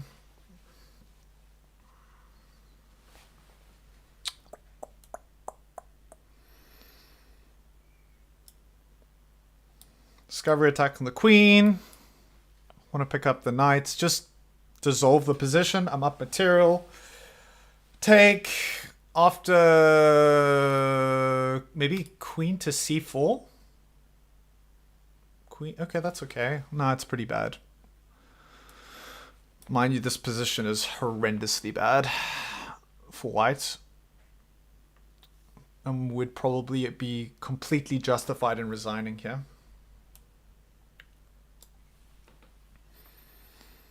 Rook takes on a2. Check.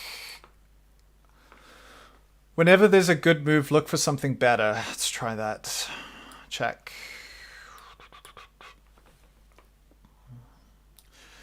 Queen to a8. Looks like it's potentially threatening checkmate. Let's do this first. Only problem is then I do a lot check. If I play queen to a8 first. Oh shoot, this is actually a blunder. I just made a mistake. Oh... Oh man, now I actually have to be very precise because I just realized after takes. Oh, now it doesn't matter. Now it doesn't matter. I blundered there though, which I will show shortly. Now I can play queen to a8. Queen to a8, check on a1, mate on a3. I think yes.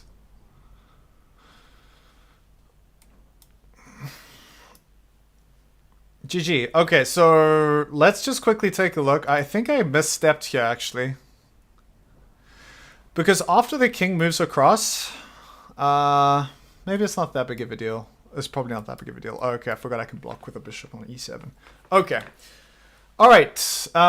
Who's next? Any requests? There were a few a moment ago, so I'll wait a second. If you want to play me, Bronze Serpent, find me on chess.com. Be my friend. I don't have enough friends. Alright, while we're waiting for folks to arrive. Okay, here we go. Let's play. Unrated. Unrated games only, please.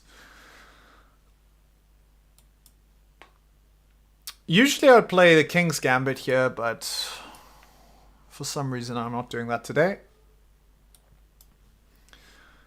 Maybe trying to play a little bit more solidly. Makes sense. D4? Not D4. D3.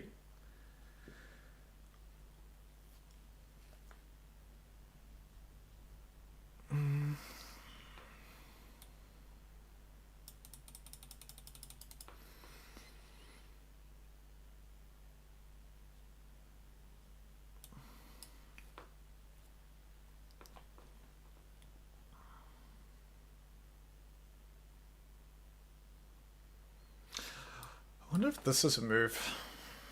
Takes on e5. Let me just calculate this real quick. Takes... No, that's ridiculous.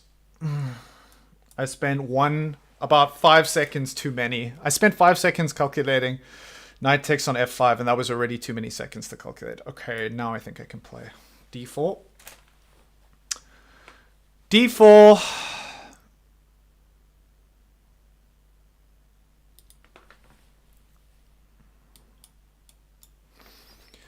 Not yet.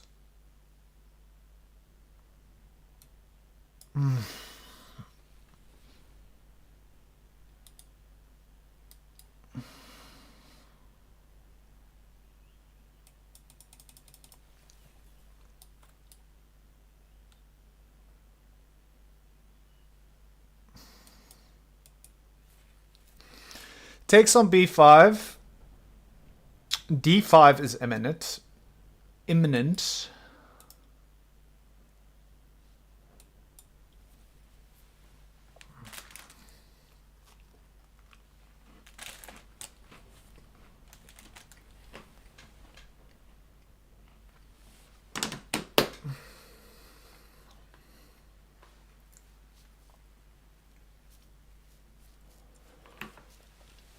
Bishop takes... No. I'll show you why no. Knight to d4 is a good try, but there's a big problem here. It's kind of a sick move. Maybe I should get the glasses for this move. This is a cool looking move. Alright, you ready? Here's the cool looking move. Check. Can't take. The queen hangs. Alright, bye-bye. Bye-bye, cool glasses. It was kind of like a bluff, like a bit of a double bluff. You can just take with the a pawn. It's totally fine.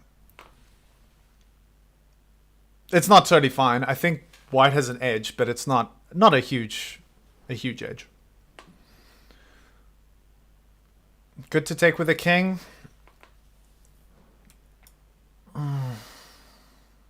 Otherwise, I can infiltrate via f7 with the queen.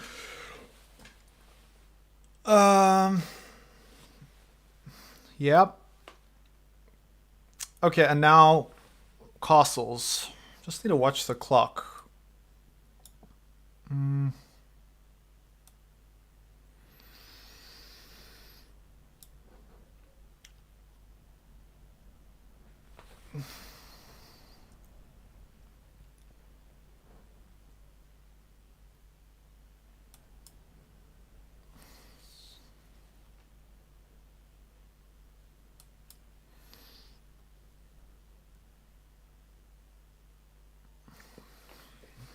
Okay, queen to e2 and then f4. Look at all the holes on his light squares. And he just walks into... Suppose check first. Just like try and provoke more problems for him to solve. Maybe. And just step back.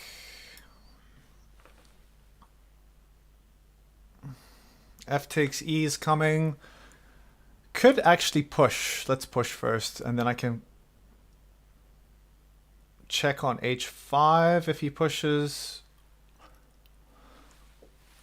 Okay, let's see if this does anything.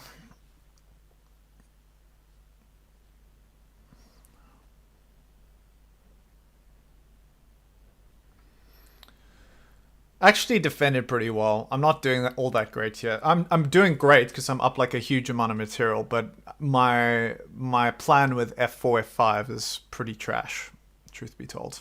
So I have to find another way to break through. And now I'm good.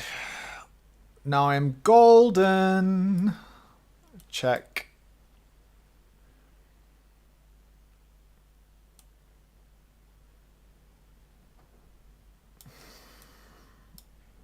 Rook to D1.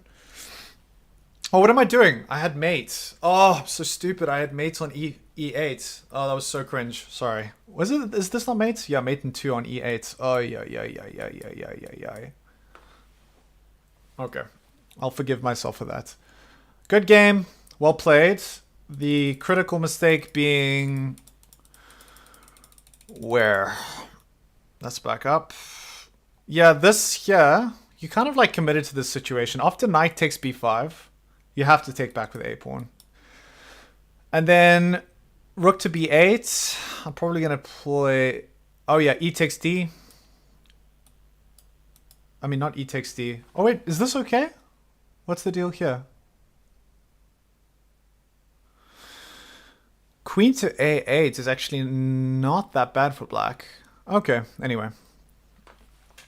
You brokey, yes, I will play you a 3-minute game with a 5-second increment. Let's go.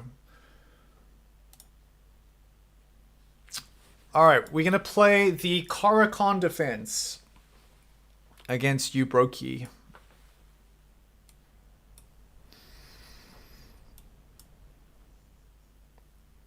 This is funny. Three minutes with a 5-second increment.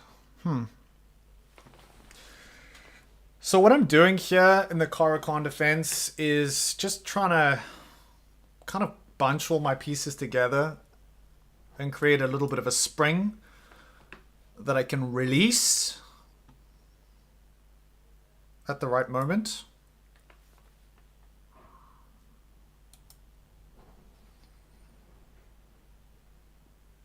Wait, you can challenge. Yes, I'm accepting challenges. Oh, we got 84 likes. That's epic, guys. Thank you. That crossed the previous live stream. You guys are champions. Yeah, this is a good idea. Makes sense.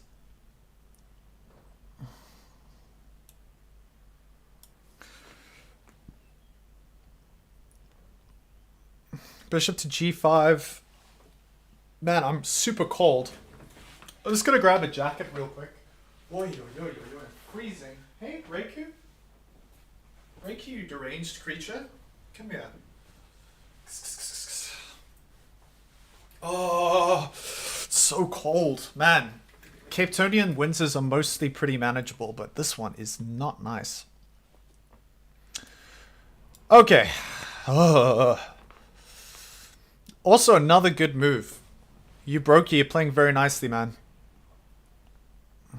Giving me some serious food for thought here.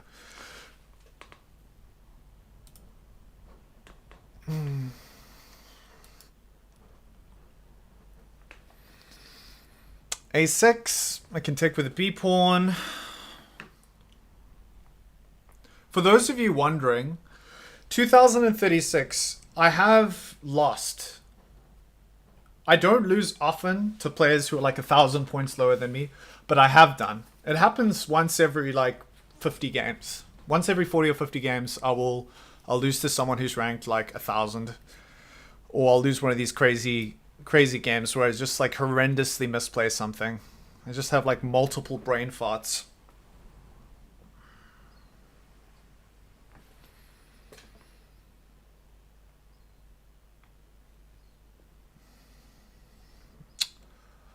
Okay, we have pawn takes. Take with a bishop.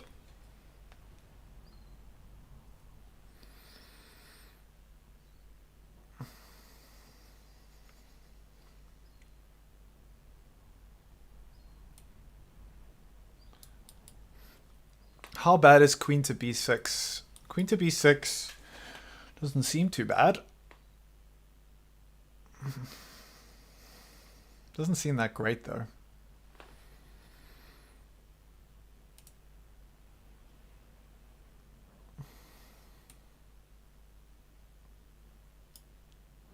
Let's play solid. Play solid. Okay, but now I just get all the space. Just for free. Like the space. C5, D4 possibly, maybe not D4. C5 I can just leave there, I suppose. Now I can do castle. What to do? What to do? Castle? I think castling's fine. I'm not up material. Feels like I'm up material with these two pawns. It's very rare in Karuana that you get this kind of setup where black actually has control of the center. Usually in the advanced variation, it's like black is fighting along the queen side to try and sort things out.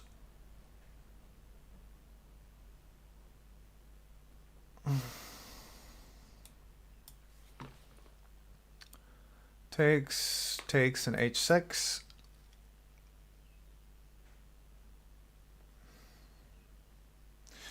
And then bishop to h5. Bishop to h5. What? That's a weird move, dude. You're playing really well for 485 up until that last move. That is like very odd. You have to be careful of moves like knight takes on e5. If there's any action along the diagonal, because yeah, you can support with a move like f6, but if there's a pawn and the pressure, there's no way for the knight to move back and defend the queen in one move. You have to move the queen back and then move the knight to d7. Yeah. Yes, you can challenge me, for sure. Bronze Serpent.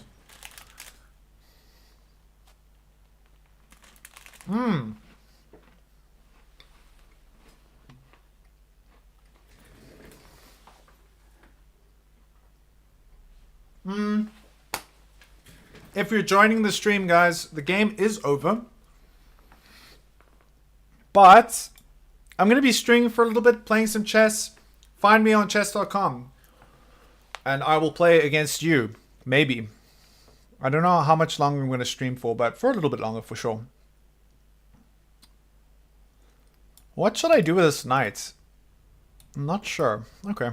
Here seems fine. Here seems fine for the time being. I have a pawn for all of my hard work in this game. And furthermore, with any luck, I will use that pawn and come out champion. Let's see. Okay, we have a4. Oh wait, no. What am I saying? Rook to b1. Rook to b1. Okay, rook to b8. If your opponent moves their rook, you can also move your rook. That's an option. And now that's probably a mistake, because this helps me simplify. Does it?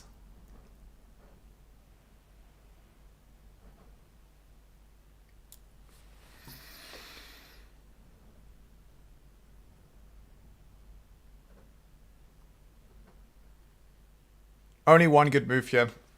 Actually, there's two good moves, technically. That was not it. What's the time control? It's up to you. I'll play like 3-minute games or 5-minute. No standard games. No 10-minute games. Yes. Nice try. All right, good game, you brokey. Can I just say, really well played in the opening. You played really like legit. Like, this is good chess. Really solid. I would have seen this open if I was playing someone who's like 1900. Or my ranking. This is perfectly fine. Yeah, I mean, after, what is this, 11 moves? We equal. You played really, really well. You should be proud of yourself. It was a flippin' great opening. Okay, unrated games only. Is this an unrated game? If it's not, sorry. I'm going to abort. I'm not playing rated games. And for those wondering, why am I not playing rated games? Because the 1 in 50 games that I end up losing, I just lose like all of my points. And I don't get any points for playing. So I'm winning a game against someone who's like 1,000. So that's my rationale. Not that I really care all that much about my ratings, but okay, we got a couple. Let's go for Jab Demons. Jab Demons? Also, needs to be unrated. Send me unrated requests and I'll accept it. Okay, there we go. All right, let's go for John Checkers first. John Checkers chess. Yeah. All right. It's like freaking out at me because it's saying that Wait, hold on. Why is it not playing? Oh, there we go. Okay. Chess.com's shouting at me because I keep aborting games. So, yeah. Make sure that they're unrated. Okay, we're going to play bishop to b5. In this stream, I'm just going to keep things kind of solid. Pretty solid. If you are just joining the stream, rewind, back up, go and watch the earlier part of the stream, and then come hang out with me and playing some fun chess on chess.com. You can send me a request, a challenge, and I will eventually get round to it. So yeah, knight to a5 perfectly seems like a good move. Try and get off my bishop. Need to follow it up with one move though. Very important that you follow it up with one move. That is not the move because now I can take on b5. I can take on b5. You can't take back because your rook is hanging on a8. So I immediately just get an advantage out of the opening. Just going to retreat, move the knight back to c3. Takes. Now I'm up a pawn. I don't have to do anything like super fabulous. d3, allowing my bishop a little bit of room. And now I'm very tempted to take your knight and create these double pawns on the outside, but I'm not going to do that because I quite like my bishop. This is actually something that's done like very often. It's almost like a gambit. Ruin my pawn structure, but then you lose the bishop. So I don't know if that was your intention, but... Oh, hold on. Is there another move here? Can I check? Let's throw in a check first, and then I'm going to... Okay, now I'm just going to push. Push f4. Retreat with a queen.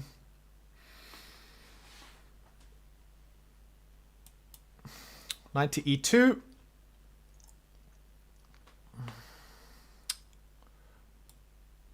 And castles. And now my development is just about complete with the exception of my dark square bishop, which I'm going to put on e3. And if my opponent ever takes on f4, I'm going to take probably with the knight. This tension, I don't really have any huge incentive right here to take. It's gonna, unless, whoa, there's a move. Now maybe I have a bit of incentive to take. This could be okay. This could be a reasonable move from black. Always takes a little bit of calculating when you have these symmetrical moves, except there is one issue that he needs to solve first and foremost, and that's the hanging rook. No! Oh, nice try. John, check his chess. That was the tricky one. Do I just take here? And then carry on. Trying to hammer home my material advantage.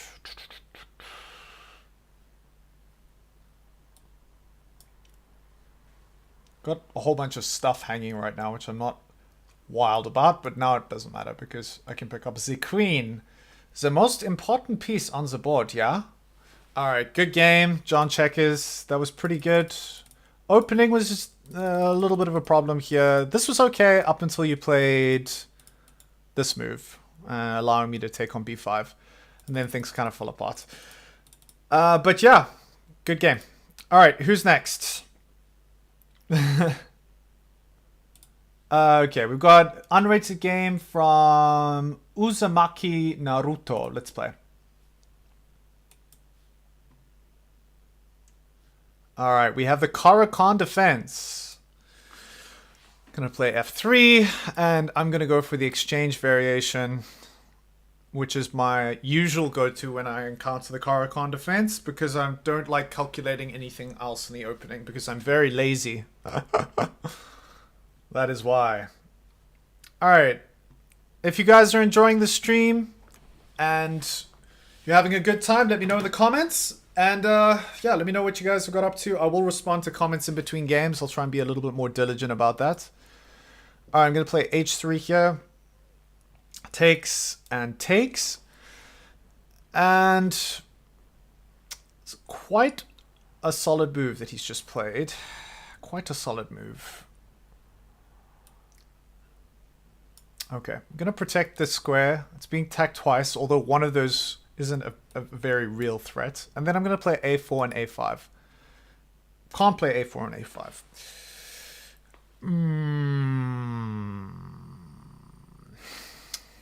I think I'm worse here. Just by how much? I think I'm worse here. Okay, I'm going to castle. I'm going to castle, yeah? And then I'm going to take. I really don't love my position as of right now. So I'm going to have to be quite precise and make sure that I don't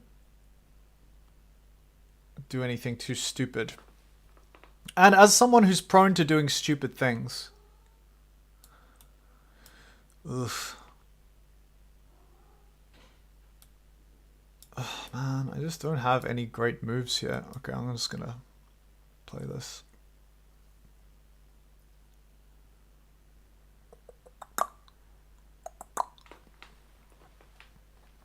G4.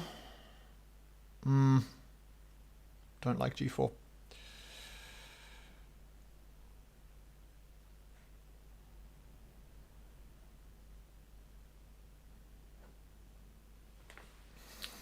Yeah, a lot for me to think about here. I know what move my opponent should play. Okay, that's one way to go.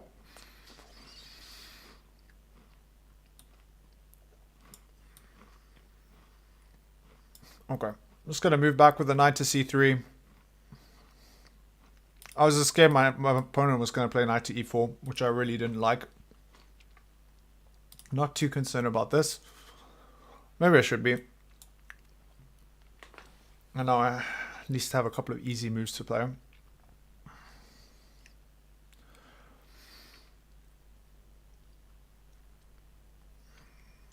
Okay. I'm really struggling here. This game is not going my way.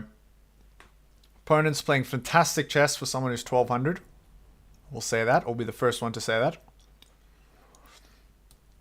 And I'm playing very average chess for someone who's ranked 2000. Ow.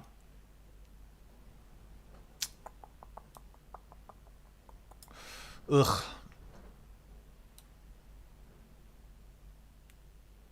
Alright.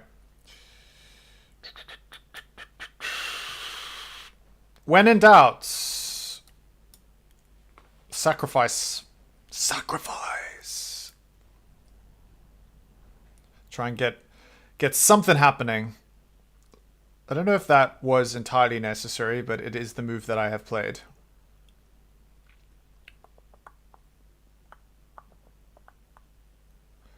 Okay, now the deal is quite simple. I just need to play quickly.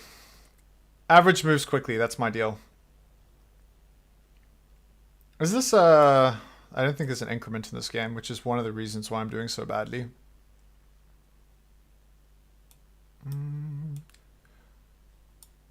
Okay, fast David. Faster! Whoosh!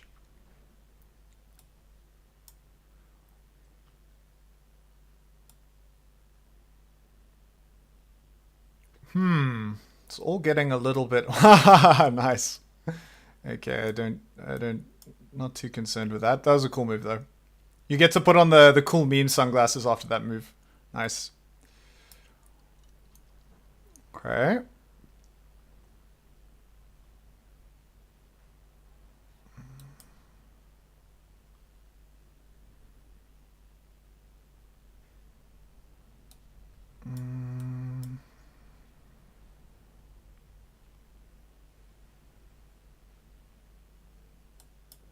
I'm going to give up the rook.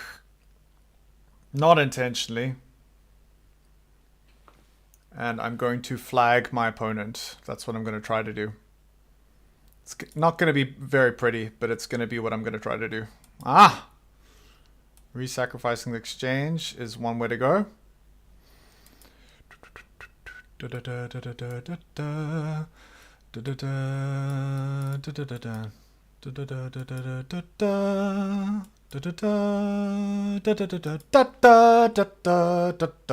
Nice. Okay. Now I'm actually fine. Now I'm ahead. Somehow I found myself ahead and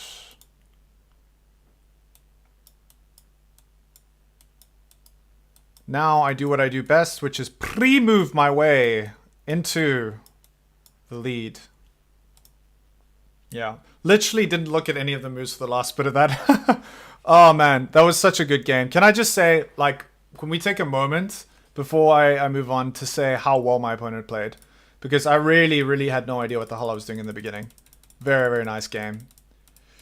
Yeah, it's just so much pressure. Black's got an edge. I can feel it. I can feel the pressure that Black's got. And eventually just... Especially once these pawns started marching down, really well played. Beautiful game.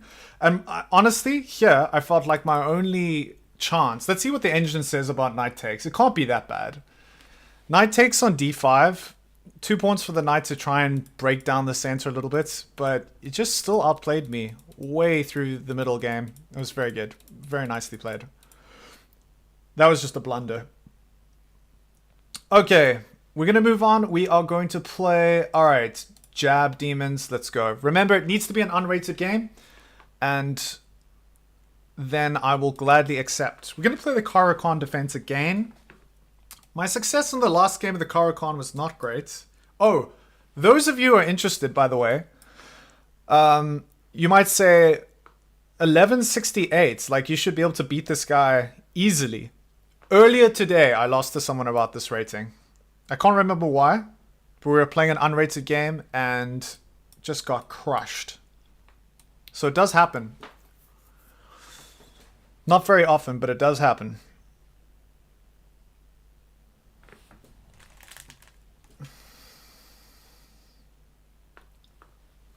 Oh, well.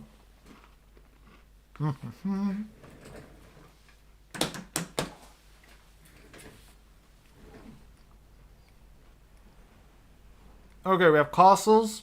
Excuse me. Now, a6. I don't think so. I'm going to play e7 first. E6 first, and then bishop to d6. Bishop to d6. This is a pin on my queen, which I don't love. But it's not that big of a deal. For now. Might become a bit of a big deal. It's a good move. Really wants to try and make knight to e5 happen. Knight to e5 can still happen, by the way. You just need to get your proverbial ducks in a row before you play knight to e5. If you get your proverbial ducks in a row, then knight to e5 is totally manageable. Hey, well done. That is getting your ducks in a row. Perfectly reasonable move. Now, what pray tell do I do? I don't think this is too bad for me.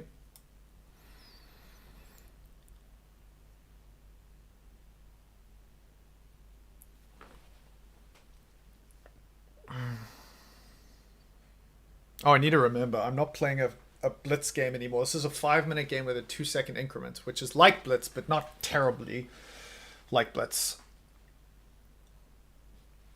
Alright, we have bishop to h4, and now, what will I do? What will I do next? g5?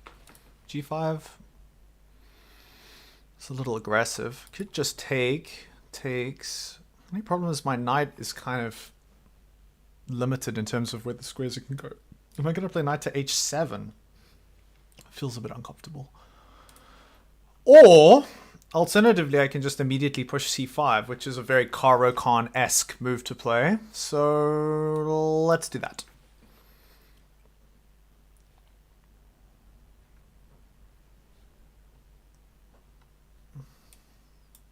Oh, we're up to 95 likes. Alright, folks. 5 more likes. Come on. Get me across the finish line. Get me to 100 likes. 100 is a nice, beautiful, round number. Smash that like button. Let's see if we can get to 100 likes. If you are joining the game, the Magnus Carlsen game and the Pragg game is over. So sad. But you can rewind this stream, go back in time, travel back in time, and see what I was doing earlier. You can go and say hi to Claude, my cat, when he was still around. I don't know where he is now. Claude! Claudie cool. Wow! No, nothing. Alright, we're waiting on Jab Demons to make his next move. We have a Karuana, the old Benoni defense. Oh, whoops. What am I doing? And then I push c5. And we have takes, which I'm not the biggest fan of. Whoa! What? What? There's a move. Did not see that. Is this a move? This might be a move. I don't... Nah. Okay, I'm gonna take... I don't think this is a move. I think, like, in all of my times Karuana-ing, I would have seen this move. But the sad truth is, the more I look at it, the more I realize that it is very much a move. Epic. Alright, Jab Demons. I have to... What's the word? When you, like... Eat my words. I have to eat my words. It looks like a fantastic move. In fact, you get the cool meme sunglasses for today. That was pretty amazing. I've never seen that move before in the Karuana. Well, I don't very often push c5, so... Yeah, that was something else. Now, the question is, what do I do? Can I even play this? Nah, let's just block with a bishop. Give him the rook. Alright, the rook's all yours. The rook's all yours. I'm going to play... I'm not terrible here. Not great.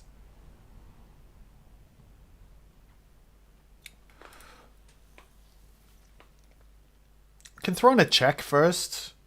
Does that really change much? We get some material back. Okay. Let's throw in a check first, and then I have some serious options that I need to consider. Either king to e7 or castles long. Trying to trap his knights. King to e7 might be a little bit more sensible. Only problem is he's going to trap my bishop now. Do I care about that? I don't think so. Maybe I should. I'm not going to calculate it. I'm just going to go with my instincts. King to e7. Oh, man. Another brilliant move. Well done. Oh, yeah.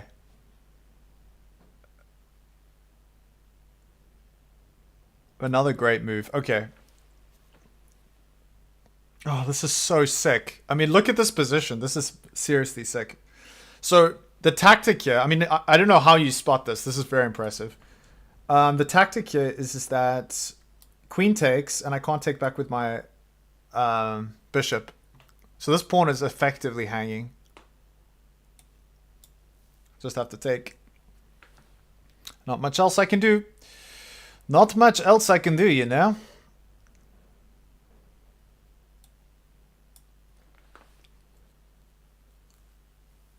Alright, now. The question, yeah? The question. So what do I do next? This pawn's hanging. This was so sick. These are like some mega high-level moves here. I'm like just getting completely crushed here. I think I can take, I suppose. What's wrong with takes? Oh, there's check. There's check, and then I'm like, my life is ruined. Okay, I'm just gonna lock things up. I don't want my life to be ruined yet. Cheater, lol. No, I don't think he's cheating. I think he's having a fantastic game. They're not out of the realm of possible, these moves. I wouldn't have seen them.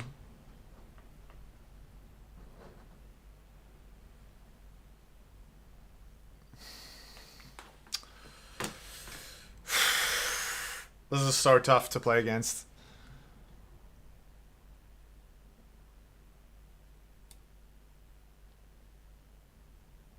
I think, oh gosh. I'm just like in a bad place here. I have very few good options.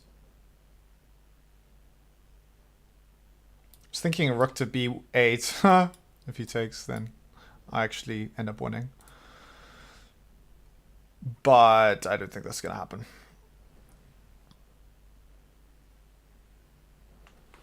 Let's see. Takes.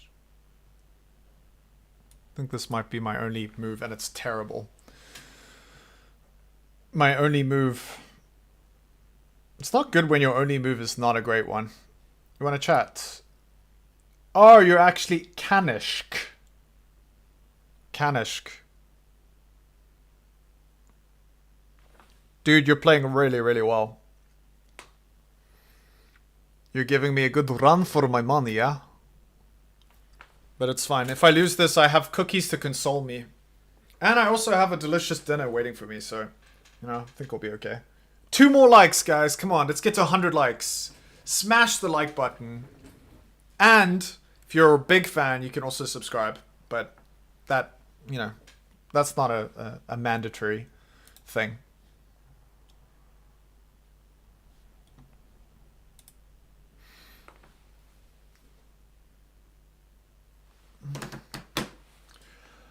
Okay, so what's the deal here? I'm gonna push the H pawn. You know what the problem I have is like I'm not thinking all that much, which is not ideal. Probably should be thinking more.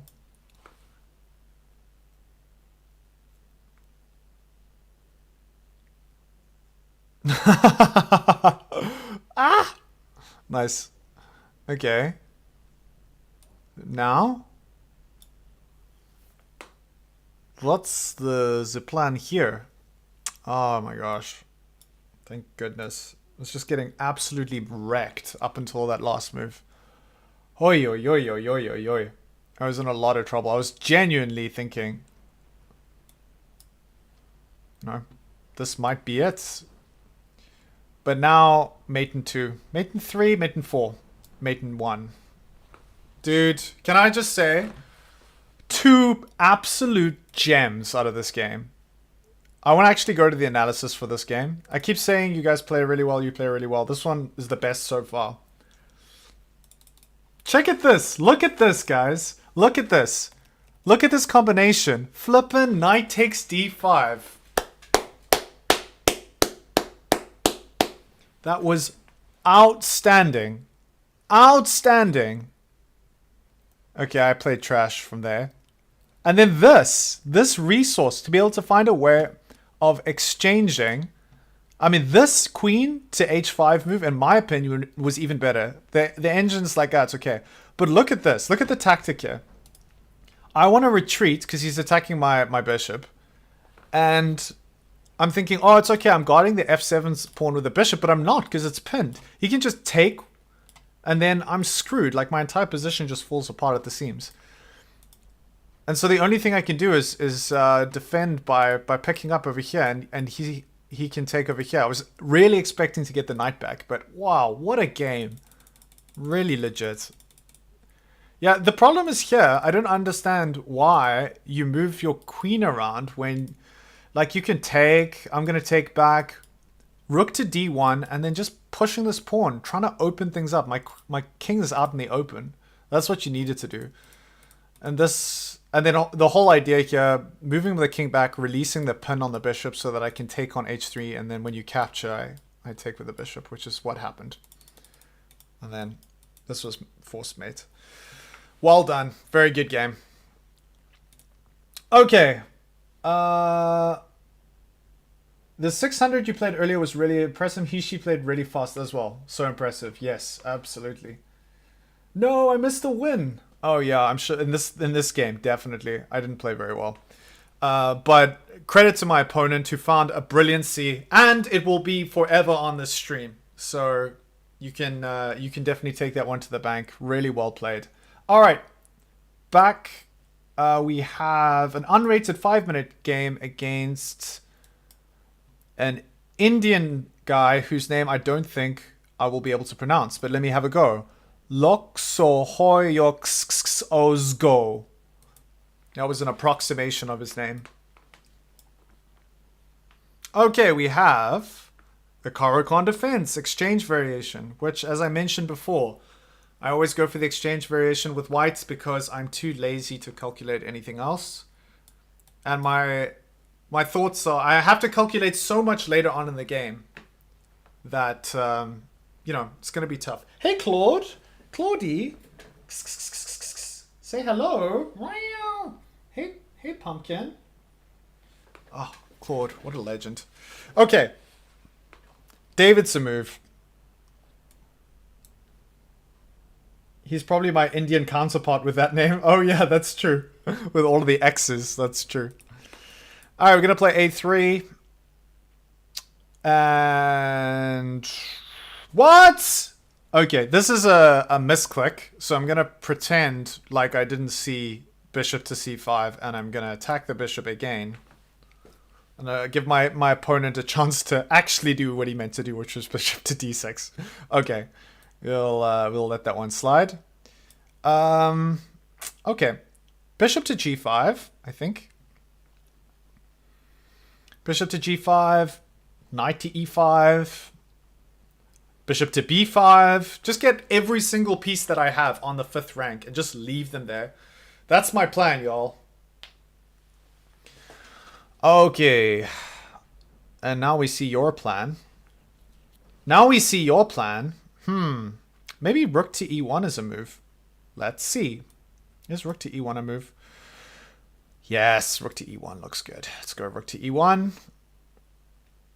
Very good. That's exactly what you're supposed to do in that position. Castling is fantastico. Fantastico. Molto fantastico. I think I'm just going to get rid of your knights. Your knight does look a little bit scary to me. And then I think I could take this knight, but then you have this move in between, which does not spark joy.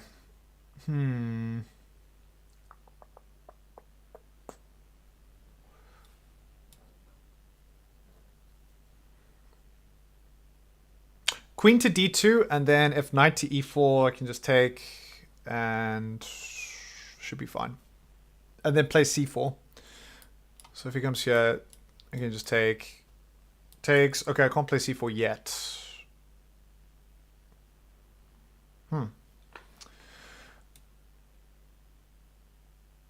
Okay. Now I can't play c4 at all. Oh, I need to prepare c4. I mean, need to play rook to c1 and then c4. How to play? Find me. Bronze Serpent. No! Okay. I let the situation with the bishop slide, but hanging queen I'm not gonna let slide. Sorry. I'm yet to be beaten, guys. I need someone to come and kick my butt. Hey, Claude, are you gonna play me at chess and come beat me at chess? Misclick. Oh, another misclick. Oh no. There are two in this game. Oh, okay. All right, let's see. What is my plan?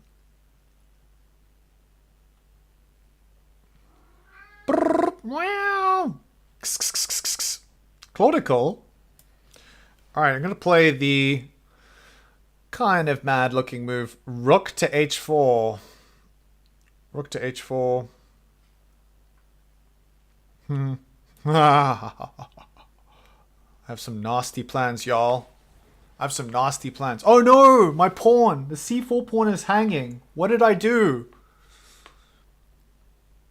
Ah! The whole idea is you're supposed to take the c4 pawn. And then I was going to play queen to c2. And then checkmate, but now I can't checkmate you. h5 check.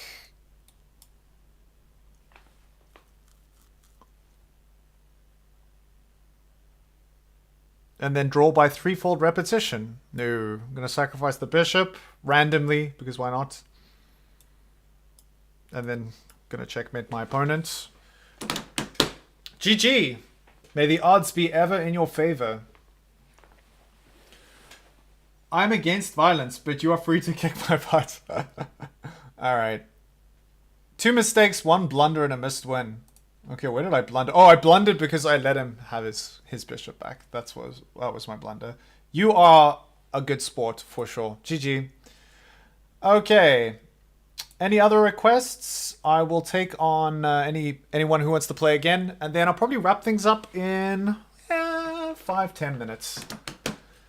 Hey guys, we're over 100 likes, 103 likes. Thank you guys so much. You are all legends. Absolute legends.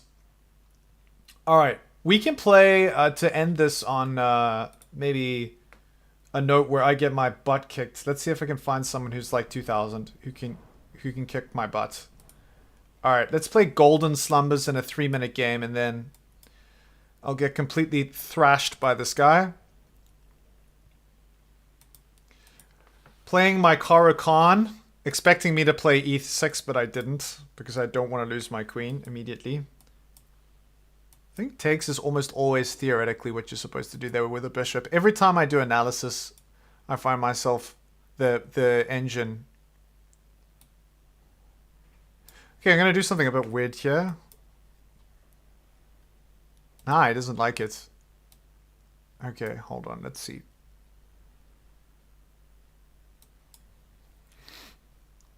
If he pushes that pawn, it's not the end of the world. He has like a complete lock on the center, but I have compensation. This way, I'll play queen to d8, and then no interest in castling. King to f8, and then threatening to take on h4, which I do because he's not concentrating.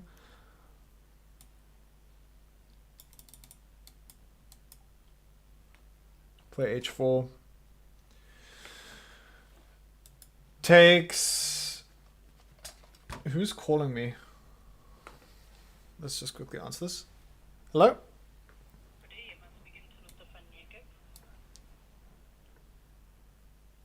Oh, wait. I just went over to my... Alright, I should be concentrating a little bit more. Check. Checks in the mail, and then queen to g5. Queen to g5, queen to h6. This is the plan. Threatening to mate. Maybe not quite mate. Maybe it isn't mate. I can't... He can hang out on h1. Ugh. Okay, I guess I still gotta go for it. Now he immediately goes to h1 with the king. No, man. Ugh. King to h1's the way to go here. What? Now, can I just promote? No. Guess he's saying that I can't promote. Yeah. What do I do? It's got rook to b7. Rook to b7 doesn't work because then I can promote. Play rook to b7.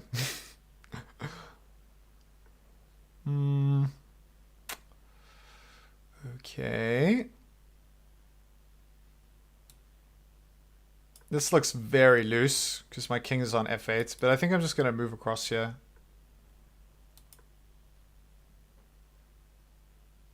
Now I'm threatening to take. I'm not too concerned about that rook now because I have rook to f8. Rook to f8 is a real threat. Although, he can actually take my knight.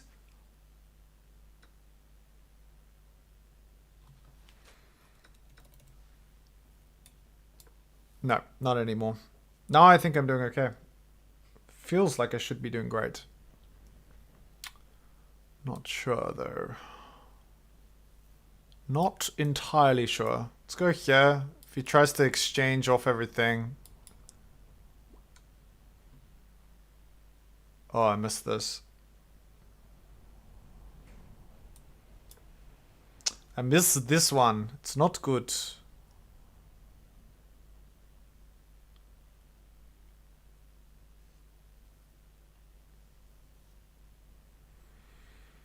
I can't go here because I can capture the rook. So, what's the plan here? Is there some tactic around takes? No. Okay, I need to be very, very precise here.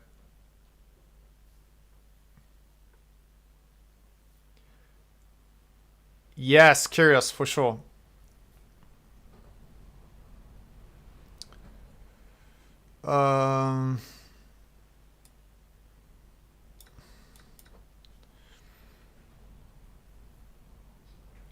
Oh man, I felt like there was mate there. I was so fixated.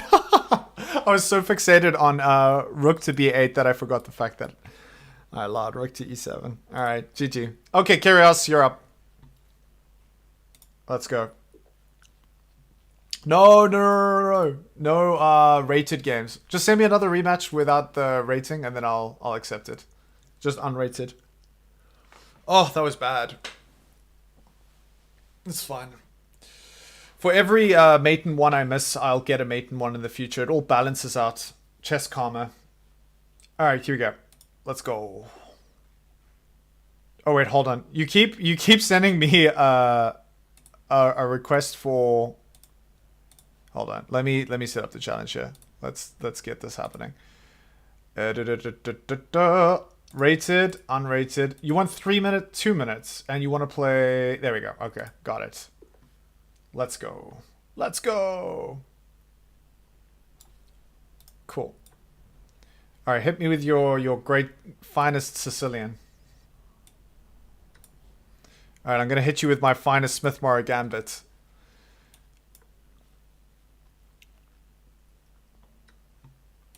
Ah. 2 pawns. 2 pawns, man. Question is, what will you do with your 2 pawns, yeah? Okay, knight to d2. I've given up all this material. I should try and hold on to the remaining material that I have. That's a very reasonable move.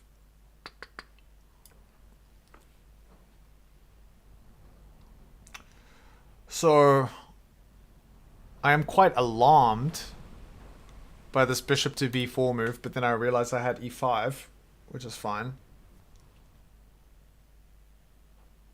I think I'm okay. Black is definitely ahead here. Definitely ahead. But the whole point with playing this way is that I have so many good places to put my pieces.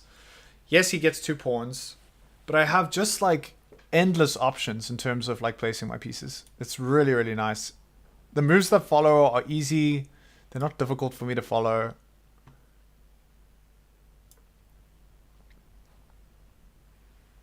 And unless I get to an endgame, in which case I will be worse. Unless I've regained the material, I should be able to find a positional edge. That is the idea. But not always the way it works out. As I've discovered in the many times that I've been crushed by the playing the Smith-Morrow gambit. Especially this Danish variation. I think it's the Danish variation where you just like give up everything. Okay. I've got the 2 light square bishop, the bishop pair.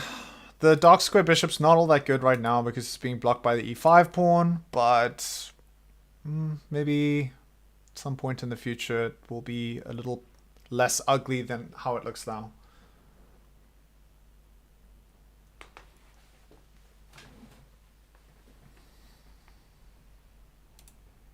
Been playing quite quickly.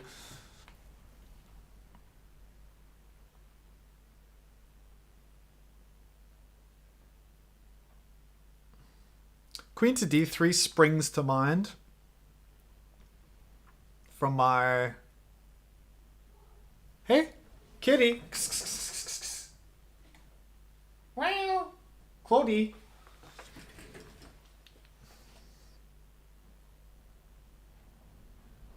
Oh, it's me to play. Alrighty then. Alrighty then. Guess I gotta go this way.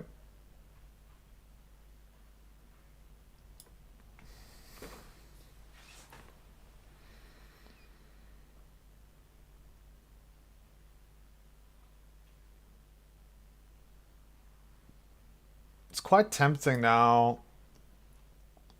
Oh yeah, it's a good move. It's a good move. Or maybe it isn't. Let's see. I thought it was a good move a second ago, but now I think maybe it's not. I changed my tune on that being a good move or not. The idea in these types of situations, I take en passant and then you take back with your knights, kind of falls apart because I have bishop takes. But maybe it's actually not that bad, because here I'm still one pawn down, which really is not ideal. But I have an attack going. That's the one thing that is definitely worse for white. Worse for black. How serious is my attack, though? Maybe I need to do some calculating here.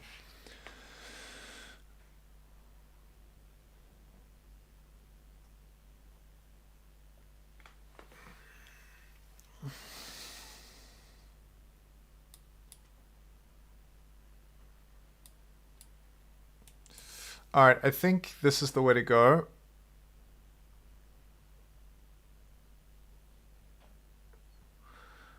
I can throw this in.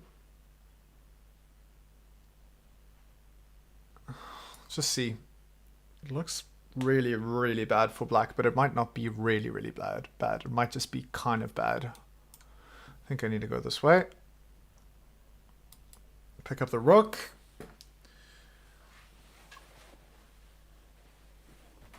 And then... Is there anything else? Nah. So like, just to summarize this position that I'm in right now. Oh, I have to be a little bit careful here because my rook on a1 is hanging.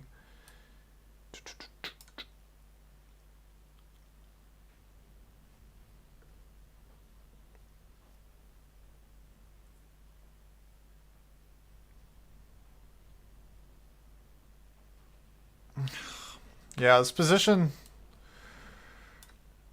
is irritating, actually, because it's not completely definitive.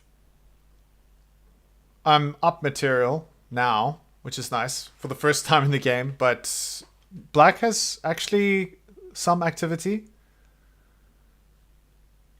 And my activity is sort of limited.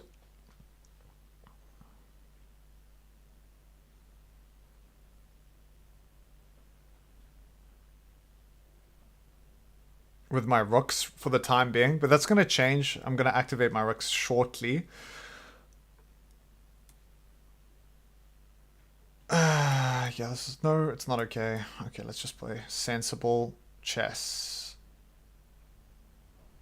Oh gosh, so many good moves for... Okay, no. Let's throw a check first. Let's throw in a check first. Let's not do anything too cray.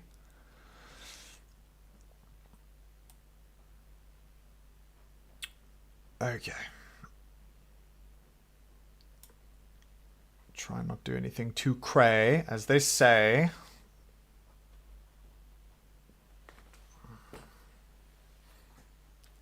Alright, Claude, I'm coming. I'm coming, Claude. I'm coming for you. I guess I can play this. Is this that bad? Probably fine.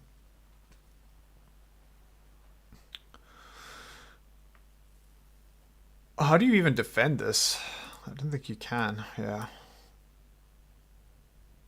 Still feels kind of uncomfortable, actually. Just because of the sheer activity of black's pieces here. Oh, wait. I'm like way ahead on the clock. Okay. Just trying to not blunder. This is kind of those situations that, okay.